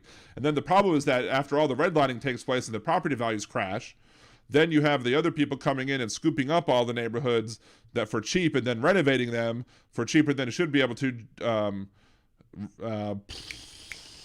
word brain fart. And someone will say it. And then the people who historically live in those neighborhoods have to move, which often means they're moving further away from where they have to work, which means it costs them more money to get to work, which means they have less money to do on other things. So they're stuck in a cycle of marginalization. They're stuck in a cycle of poverty. They don't have the ability to be upwardly mobile. Let's see. School districts based on wealth is enforced poverty. Yep. Demonox asking for fair representation isn't a monarchy. Correct. How do I donate, Dan? If you think I'll right. The way to donate is to go to stopthecoup.liberaldan.com. It should be on. If you go to liberaldan.com, or if you go to the Blog Talk Radio page. I think even if you go to the description of this video right now, I think there is a link to the stopthecoup.liberaldan.com website, so you'll be able to make a contribution there. Let's see. I appreciate Sadie Sins that you'll share and find somebody to support.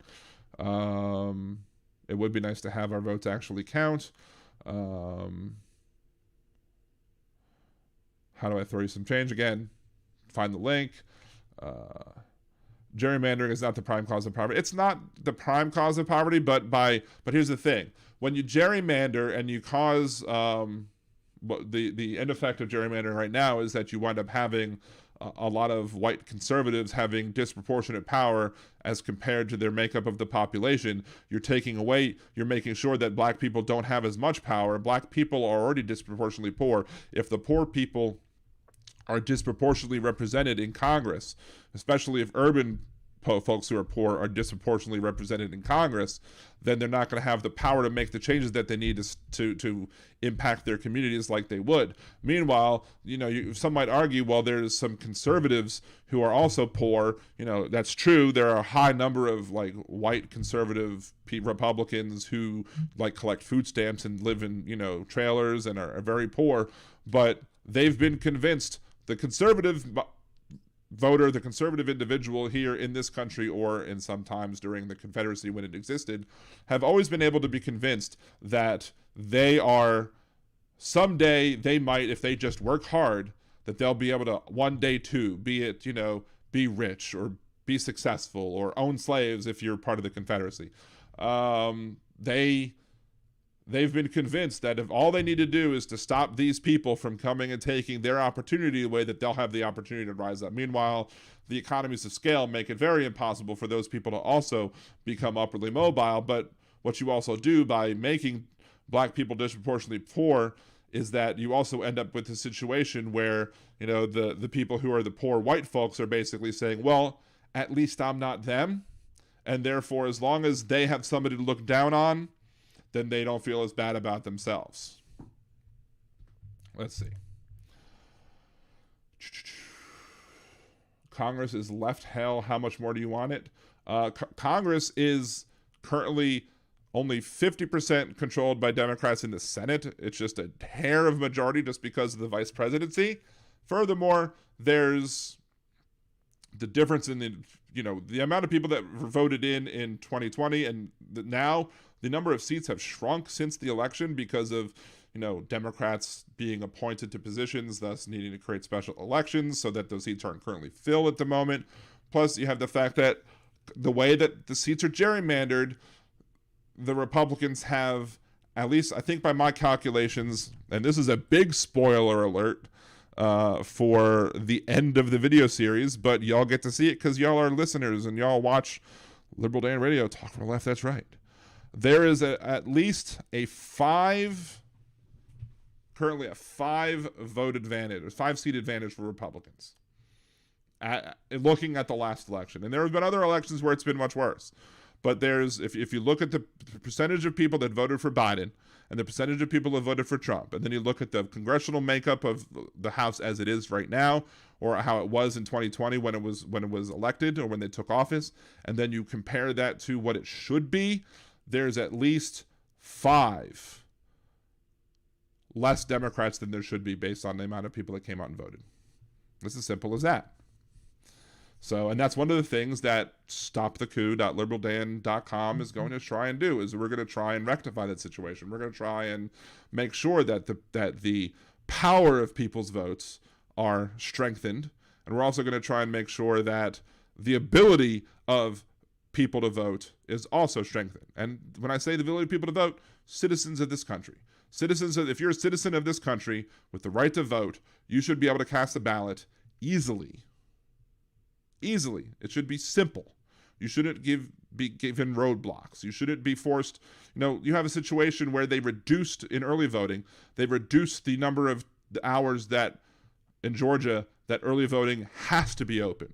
They reduced those hours. Now, they've enabled them in Georgia to increase it at a precinct level as they decide. But what they've also done in Georgia is enable the state government to come in and nuke any local decision made by a local county board. So if a Democratic county board, let's say DeKalb County, decided they're going to open from 7 to 7, and they're going to make sure that people have more time to vote, the state can be like, no, sorry, we don't agree with that. You're stuck 9 to 5. Meanwhile, you could have a conservative county say, well, we're going to be open from 7 to 7, and then they go, no, we're not going to change that. We're fine with it. So you could have a situation. Now, are you going to, that's the thing, the conservatives are going to make us wait for that situation to happen and then complain because they're like, well, there's no proof that it will happen. Well, it shouldn't be able to happen. So let's stop it. Let's stop the possibilities. But they don't want to do that. They want to make sure that they have those possibilities there.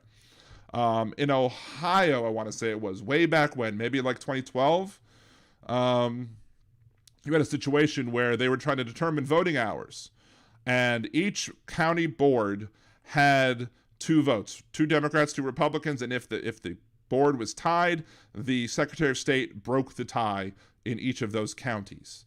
So you had a situation where they were trying to determine the voting hours. Well, the voting hours in the Republican counties, the Democrats said, no, we're not going to expand. Even the Democrats might have said, yes, we're going to expand.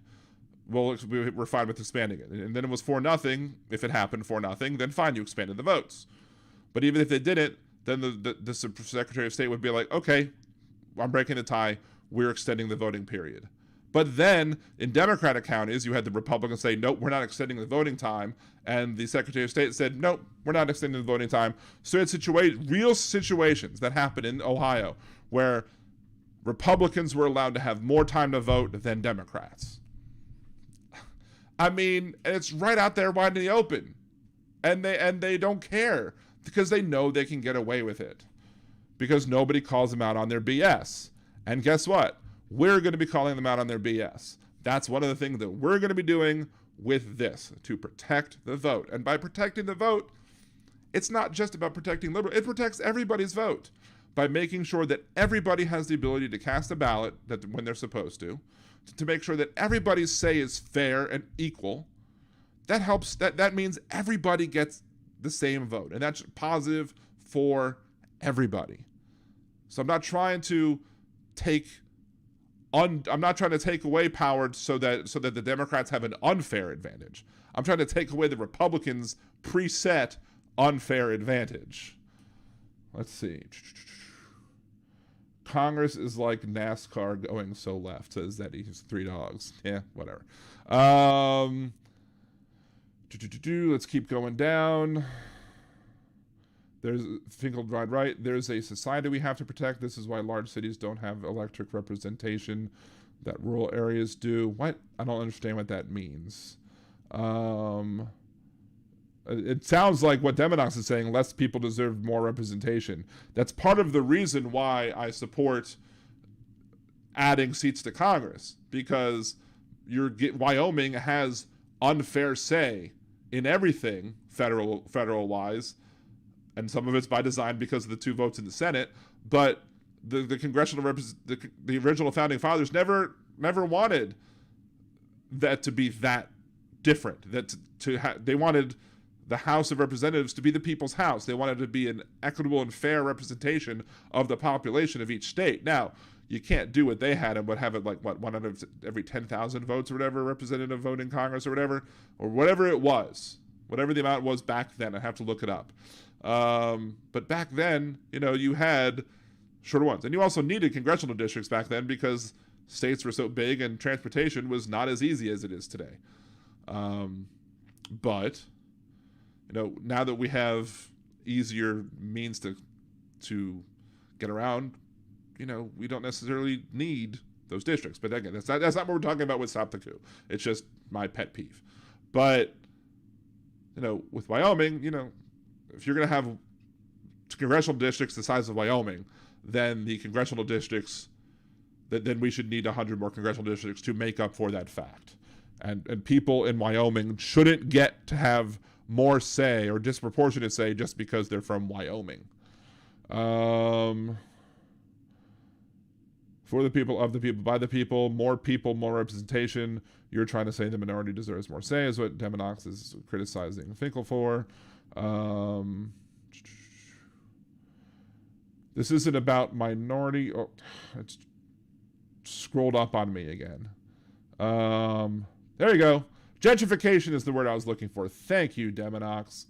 You're a gentleman and a scholar.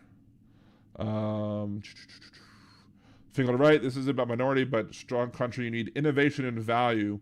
I don't know what that has to do with people and how we draw lines. You get value by making sure that everybody has equal representation. So giving more rights to votes as was a directly result of white slave owners saying that they would be outnumbered unless they got more votes. That's why you had the 3/5 compromise, because they wanted more say based on the fact that they own slaves. So, hey, we have more bodies here. We should have more say in Congress. In reality, they should have gotten any say for the people that they didn't want to count as citizens. But instead of counting whole people, black people's whole people, they gave them 3/5. They treated black people as 3/5 of the person for white slave-owning states to have more say in Congress, and then otherwise they just treated them as if they weren't people. So that's how the slave states got disproportionate power from then and there. Another big mistake that we probably made in this country was, as we expanded out, we allowed all of these low population states to be created. That's another issue, but that's not going to be as easily changed with this, so we're not going to necessarily go there. But being able to create lots of small states all throughout the Midwest has given the Republicans an unfair advantage in the Senate. It is what it is. I'm sorry. I've trampled all over poor Donnie's line. And it's so far down now that I have to scroll to find it. It is what it is. Thank you, Donald. So, let's see. Demonox, I hate Biden for anything more than memes. I even voted for him because the alternate was a fascist. Stupid Brandon thing.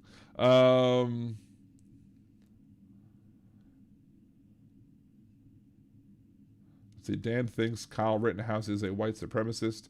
Tells me all I need to know, and I sided with Kenneth Walker. I think... Did I say Kyle Rittenhouse is a white supremacist? I don't know. Did I say that? I'm not sure. Let's see. You think you pay taxes, but you get a refund. I pay $25,000 in taxes each year, says Finkel wide right. Finkel, I don't get a refund. I'm poor. Have you ever been poor? My guess is no. I can read the tax code, blah, blah, blah. Finkel assumes he knows a bunch of people because of his touch. Finkel, individuals are poor, but the system is unequal. Wait till your body breaks and you have no savings and see how much you think you're winning inequality. Finkel is claiming poor because he pays $25,000 a year. Math says that means Finkel makes a cool $100,000 minimum. So Finkel says, no, you're poor if you earn less than $20,000 per year and you wouldn't pay tax. That's not necessarily true. If you look at, how Donald Trump altered the tax plan if you make $20,000 per year gross, that means you're probably getting earned income tax credit, but you're getting zero income. Well, if you're married, you're getting zero income. 20 income a year, 20K income per year would be about $8K income per year after the standard deduction. Let's see. Nobody's keeping you down. I'm not bitching about the system. This is confusing. Let's see, Dan, I would love to see change when blatant corruption happens. I literally feel like I've been waiting for this entire part of my life. Voting that's honest and equal. And that's my goal here with this, Sadie. And here's the thing. I can't do it alone. I know I can't do it alone, but I've been giving this wonderful opportunity to be able to try and use the existing structures within the existing system to try and affect change. And I'm going to try and fight for it as much as I can. And if I'm successful, I'm great. I'll be successful. And maybe I'll be able to, maybe this will be my niche. Maybe this will be the thing that I do. But if I'm not successful, then I'm not successful. Just add that to the list of things that I'm not successful about. Let's see, blah, blah, blah, blah. Let's see. Oh, a discussion about capitalism next. What are you on about? Not upset. I'm a capitalist. Social programs great, but we cannot pay for people to sit at home. I think we should have paid for people to sit at. Actually, what I think we should have done when it came to COVID was not increase unemployment. We should have not increased unemployment. What we should have done is we should have implemented a $300 a week stipend to everybody, so that the people who could stay home because their jobs were a necessity could then also collect unemployment and not have the stipend be considered unemployment. If you didn't have the stipend considered as income, then you could make your unemployment, and then you could also make the additional $300. Then you wouldn't be in a situation where you would lose the $300 if you made $1 too much of income, as happened to some people that I know. And then by having $300 a month as a stipend, and if those people who did need to go to work would have basically been able to use that $300 as hazard pay. And so by giving them a stipend of $300, you basically are saying, hey, if you need to go into work, then you're going to get hazard pay in addition to what your normal pay is. But if you don't need to go to work, we're going to help you survive through the pandemic. And that would have been a better program. And that actually is something close to what I believe that we should be doing anyway. We should change the tax code in such a way that we could have everybody getting a $300 a week stipend as a UBI, universal basic income, that doesn't count against unemployment. So if you lose your job, you get more money than just what unemployment gives you. But if you have a job, then you're going to, and you work for somebody that can't afford to pay the $15 an hour per se, no, can only give you minimum wage, you still end up getting around $15 an hour. And then as you advance, eventually as you get higher and higher in income, your taxes then will pay for, some of those taxes will pay for those initial benefits that you came in. So you'll never be in a situation where you earning $1 loses you less than $1 of income. So, but again, that's not related to what we're talking about right now, but I do want to respond. Conversations tend to go all over the place. Finkel, technically we haven't tried the free market. Nobody has tried the free market, Finkelwine, right? Nobody has. It's just not something. There's no country in this planet that has tried a pure free market, and there's no pure socialism either. A hybrid system would be wonderful. A hybrid system is what we have, and some people want that system to be more socialist. Some people want the system to be less socialist. I think that there are certain things that I have no problem on a general speaking area of talking, when some of it maybe like Uber and Lyft, not a necessity, perhaps a luxury, fine, use capitalism as long as you're not exploiting people, which maybe Uber and Lyft isn't the best example, because as a former Uber and Lyft driver, I've seen some of the exploitation of the workers going on. So there's that issue. But if you want to use simple supply and demand for things that are not necessities, and then to determine what the prices of those things would be, like PlayStations or Xboxes or Switches or, computers, gaming computers, whatever, fine. Let the free market determine that out. Let capitalism not unregulated capitalism, but let capitalism run its course. But don't let capitalism trample over third world countries and trample over impoverished people and work people to the bone for pennies on the dollar in order to make sure that these companies can get their billions and shoot actors into space. But when it comes to things like, the owner of the CEO of Nestle saying that people don't have a right to water, that's capitalism. And that's wrong. And that's immoral and unethical. Let's see. Banks literally pay rich people to stay at home. Yeah. Let's see. Rich people invest and live off their returns. That's called risk. And that's not necessarily called risk because we bailed Wall Street out when they took risks and they failed. If we really had a free market system and not have socialism, we wouldn't have bailed out the banks. But we bailed out the banks. We bailed out the rich people. We can bail out the poor people.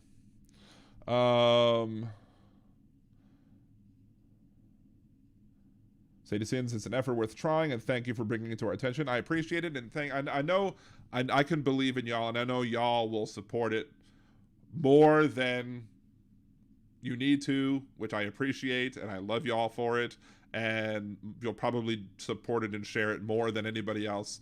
Most other people will anyway, but maybe I'll be wrong. Maybe other people will jump on it too, and I'll appreciate y'all for doing it as well. Let's see. Raising minimum wage will put more out of work. Why Finkel Ride Right will put raising minimum wage put more people out of work? I don't believe that statement is true one bit. You are worth the value that you bring. You can't substantiate $15 an hour. Good luck. I would argue the other side. If you can't pay people a living wage for working full time without having them having to rely on government subsidies, then maybe you don't deserve to be in business in the first place. That would be my counter argument to if you can't substantiate $50 an hour, good luck. What I'm saying, the argument is that there is a certain amount of labor that can be done, that needs to be done if there's a current demand for a product, Y. Let's say the demand is Y. I'm probably using the wrong X and Y for that, but let's say the demand, you have a current demand X. We'll switch to X then. Current demand is that, or actually, Y is the demand, and X is the price, I think. Yes. So you have current demand Y of a certain good, and in order to meet that demand, you need to hire Y number of or X number of workers to work X number of hours. Let's just say it that way. So if your demand is a certain amount for your products and you need X number of worker hours to take place, then if $15 goes up, then how are they going to justify firing people? How are they going to justify people letting people go? Unless they've already hired too many people to begin with. So that's why I would argue against your argument that raising the minimum wage is going to put more people out of work. Furthermore, there's often the argument that's made that if you're going to see more automation if minimum wages go up. Well, guess what? Companies are already automating when they can. There are self-checkouts in Walmart around my house. The minimum wage is still the minimum wage, but there are still self-checkouts because businesses are always going to try to automate whenever possible. They're always going to try and cut costs whenever possible. But when you have a situation where you have jobs where you have, a lot of possibility or a wide labor pool for those particular jobs. I'm a software developer by day. I have more power to negotiate my salary than a person who works at Walmart does typically, like especially if you're entry level at Walmart. But because they have less power, doesn't mean that Walmart should be able to pay them a poverty wage. Let's see. Rich people, Sadie Sin says, rich people, inequality benefits me, don't change anything. Poor people dying because rich people are narcissistic sociopaths who think everything is about them. Well, there's one person would say something about that. It is what it is. Yeah, thank you, Donald. Let's see. Finkel's out of touch with reality. Diabetes stems from poverty. Lack of access to healthcare is death. Let's see.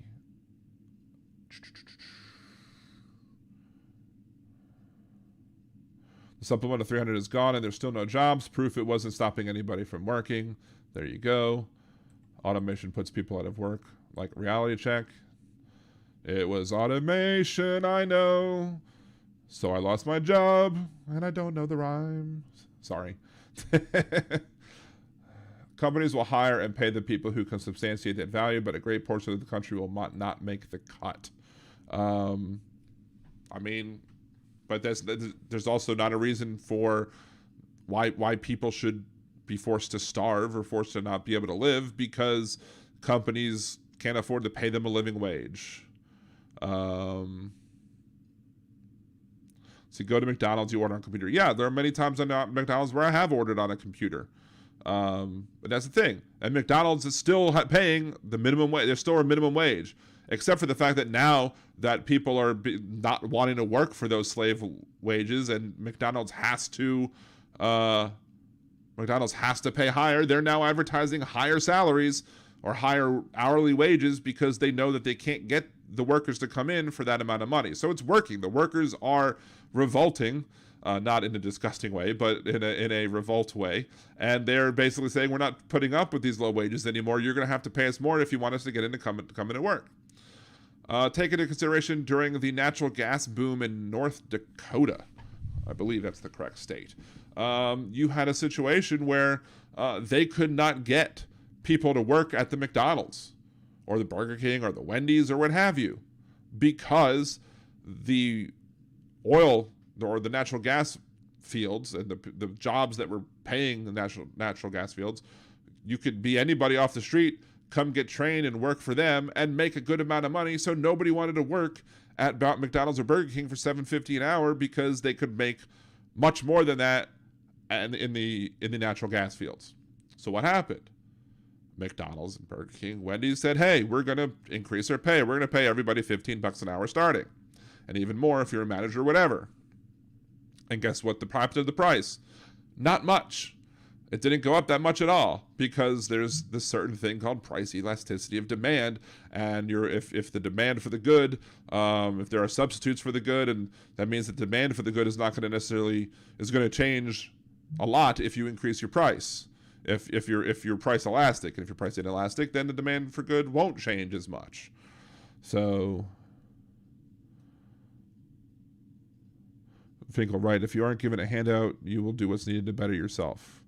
Right, and sometimes what is needed to do to better themselves is to not work and force the companies to say, hey, we're not going to take your slave wages anymore. You need to up your pay, and that's what's happening. Unfortunately, sometimes people then choose to find money in illicit and other illegal means. I'm not justifying it, but I'm saying that's what people will do. Let's see. People will fight if they need to and work to support their family. You want deadbeats raising kids who don't have skills. Who said anything about deadbeats? Why does somebody have to be a deadbeat because they're getting more money for their labor? I don't want anybody. Everybody who can work should be able to work, and we should find work for them to do. There's plenty of jobs to do. We should be There's plenty of infrastructure that could be built that we need as a country to make our country better. There's a lot. I heard something the other day, but there's going to be a major trucker shortage if we don't start working on getting truckers trained and stuff like that. We're gonna, we could have so much infrastructure. We could build a high-speed rail. We could build. We need to fix our bridges and our roads and expand our highways. There are some areas of, that are like only 2-lane highways for ridiculous amounts of traffic. There are probably places that need new bridges because the traffic is so congested every morning. There's lots of places that we could do infrastructure building that will give people good paying jobs to do the work. And people will work if they're given the opportunity to. I mean, I have no, and there's not many people who are going to be like, oh, I'm just happy with this and what I have, and I'm not going to do anything else. people are always going to want to do more unless it harms them to do more, which is why some people chose to stay home or not do as much work, because they're like, well, if I make $1 extra of unemployment, I lose $300 whole dollars of this pandemic unemployment because I'm not making at least $1 of pandemic unemployment, which is why the system was set up in a very poor way. I blame the president at the time for that. But we need to basically make sure that people can survive, and there's which comes down to, and we've had this conversation on the show before, and where I was like, there is no ethical billionaires out there. There is not one person who's become a billionaire ethically. I'd probably say even Oprah. I'm sure you could look into Oprah's finances and how she made her billions and see that there are a lot of people who made poverty wages to help Oprah become Oprah and continue to be Oprah. So we need to and look, if everybody had what they needed to survive and live and, you know, not scrape by, fine, you know, then make all the money you want to make. But we shouldn't be justifying, you know, poverty based. We shouldn't be justifying having poverty because people won't be able to afford to be rich. The rich people will afford to be rich plenty. They'll continue to afford to be rich, but we keep trying to give loopholes and bailouts and everything to them and not give it to the people who really need it.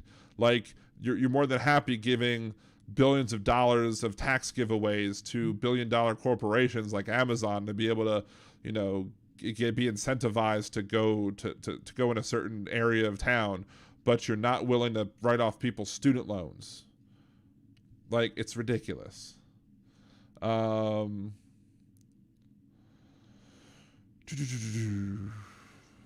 are worth something. Yes, handicapped is not in the discussion. I mean, people who are disabled always have to be part of the discussion. You have to consider who they are, and a lot of the rules that take place when it comes to disability do so in a way that hinders or harms people. Like, for example, if somebody is on disability and then they happen to marry somebody who makes an okay amount of money, they lose their disability, which means they lose a crap ton of benefits, which means it's worth it to them to not get married, because if they do get married, the spousal income is going to make them lose benefits, so our system is set up to harm people who have disabilities.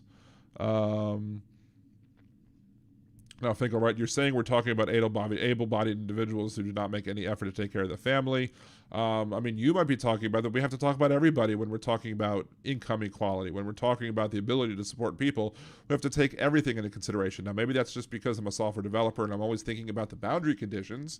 However, you know, they can't just be ignored, but too often society does ignore them. And there are people who you might assume are able-bodied but are not, because not all disabilities are visible.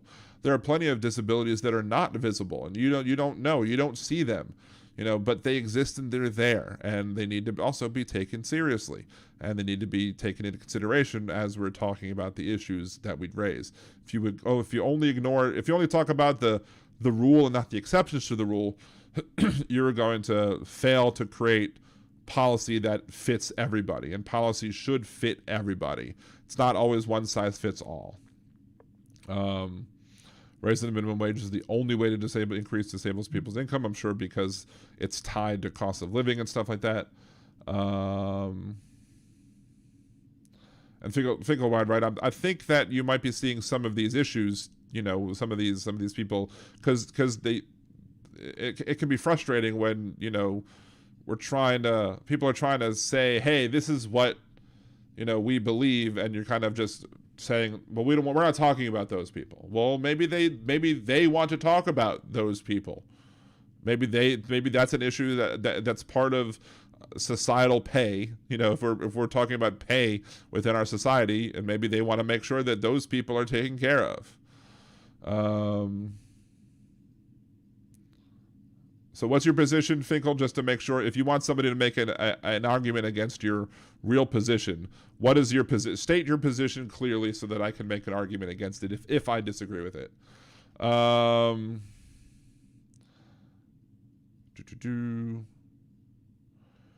Disability is poverty. Same with so many elderly who work their entire lives yet connect poverty income. Richest country in the world can't support its people. That's a fail. Finkel right is, I guess, going away. So, I mean, it's probably almost time for me to stop the show as well, because we are a 2-hour show right now. We're probably not gonna be a 3-hour show, but I think I've finally caught up with the chat. And as I finally caught up with the chat, Finkel decides he's going to leave, which means that it's probably a good idea for me to go ahead and start ending up the show as well anyway, so I can go and start doing other things. But anyway, I want to thank everybody for listening today, and I want to encourage everybody, again, to please, if you go to stopthecoup.liberaldan.com, it'll bring you to the page that you see up here, and it'll give you the opportunity to donate. It'll give you the opportunity to share that page with other people and let them know that you think it's important that we protect not only the ability of people to vote, but the power of their vote as well. And so this is one of the things I'm very excited about, and I was very excited about talking about it today. So please, share it far and wide, and let's all do this together. And we'll talk about how in later shows how we're going to organize the people who do contribute. Maybe a Discord, maybe some other mechanism, maybe I don't know. We'll see, but that'll be a day 2 thing. Let's make sure that people start seeing this. They start getting the information that they need to get to be able to make the contributions, and they start seeing the content to see why it's important. And we have a phone call. And right as I was about to end the show, we have a phone call. So I guess we're not ending the show right now anyway, because the caller wants to chat. So, hello? Yeah, so when are you ending your show? What? When are you ending your show? Well, I was about to end it, but you called, so I could hold off on it for a second if you have a question or a comment to be addressed. All right. You're a progressive, a liberal. And you, of course, believe in what you believe, right? You believe strongly about it. Yeah, I'm fairly strong in the opinions that I have. If you've watched previous episodes of my podcast or other videos that I produced here over on YouTube, there are some issues that I might lean more with the conservatives versus with liberals, but I do call myself a progressive, so there are a lot of issues where I'm left on. So there you go. All right. So what I'm trying to do is get together a debate between somebody who would volunteer to be the progressive or the liberal. Okay. And some conservatives. I already have a conservative volunteer. I might have another one. So would you be interested in participating on the liberal side? Sure, why not? It depends, obviously, if I'm available at the particular time that you plan on doing it.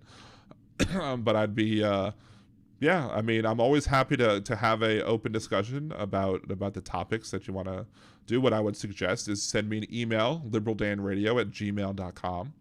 That is liberaldanradio@gmail.com, and we can hash out the specifics about what you want to talk about. And okay, what I'll do is this: I don't send out my emails. I don't give people my phone number. Okay. But what I do is, since I'll arrange it. Can you hear me? I can hear you. I'm yes. having a bad connection now. I can hear you. Yeah. Okay. What the hell happened? I hear you.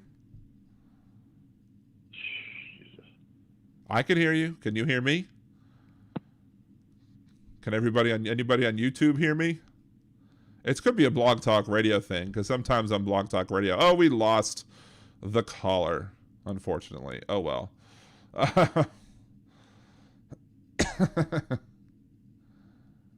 Let's see. Yeah, I didn't think that was you, Finkel. I was because you were saying you were going, and then somebody else popped in, and for a brief second I thought it might be Finkel, but then it's not. But he has my email address. I gave him what the email is. Clearly, it's very easy. liberaldanradio@gmail.com if you want to email me about it. Me coming on anything and doing a debate. Fine. Whatever it is. Wait, no, sorry. Wait, hold on. That's not my job. That's not my line. I keep forgetting that's not my line. It is what it is. Thank you, Donald. Anyway, so again, I would be more than happy, caller, if you're still listening. Oh, there you go again. Let's see. Let's do a Verizon. Can you hear me now? Yeah. Okay. Yeah. Okay. So what I'll do is this: we have there'll be 3 issues. Okay. It'll be either white supremacy, immigration, or the vaccines. Okay. So, and also be according to the way that SCOTUS arranges their particular interviews. It'll be interrogatory. I'll be the moderator. Okay. I'll act as a Supreme Court. And I will be interrupting people to make sure people don't meander, don't stray off the topic. Okay. So what I'll do, I'll put you on my list for people who would like to volunteer. When I get people that I think will actually want to do it, then I'll get together with all of you, and then we'll arrange it. I'm thinking about doing it on a show that I go to often because that show has over 20,000 Twitter followers. Okay. So that would be the incentive to be there, because then people can get more publicity for their own shows.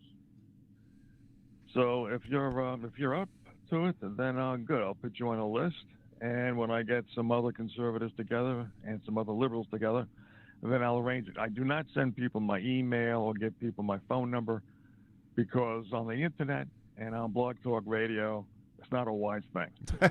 Fair enough. But I'll get back to you. Yeah, get back to me. Okay. Either call me on the Okay. show or send me a tweet. You can tweet at me, I guess, if you want to do it that way. Whatever. However you want to get in contact with me, there's plenty of ways to do so. So you could even leave a message on the liberaldan.com on this episode's thread, where you could give me more details as well if you want as well. Anyway, but thank you very much for the offer, and I look forward to seeing where it goes. I do appreciate you, and you have a good rest of your night. You too. Thank Take care you. now. Bye-bye. Bye-bye. All right, so there you go. There, sometime in the near future, I may also be doing a debate type discussion about issues, or at least one or more of those issues. So there's another thing to look forward to.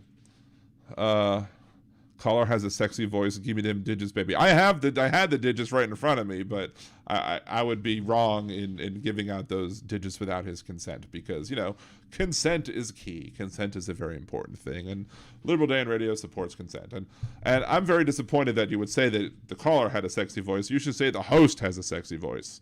It might not be the smooth sounds of the Percy podcast, but I can say mind your butter just as well.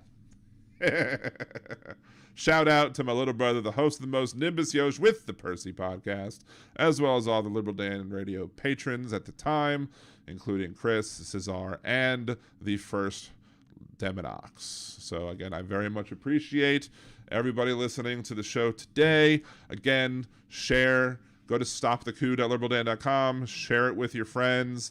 There's buttons there where you can go ahead and tweet it and add it to all of your social media accounts as well. And if you can't afford to give, I love y'all for it. If you can't, just forward it on to other people. Say, hey, this is a really cool thing that my friend's trying to do. Let's go ahead and do it. This is the end of this week's episode of Liberal Dan Radio. Talk from the left, that's right. I'll be back next Wednesday, 8 p.m. Central, blogtalkradio.com/liberaldan and youtube.com/liberaldanradio. Well, we will continue this next week. I'll give you an update of how this is going, perhaps, and we'll talk about all the issues of the day. Until next week, this is Dan Zimmerman with Liberal Dan Radio. Talk from the left, that's right.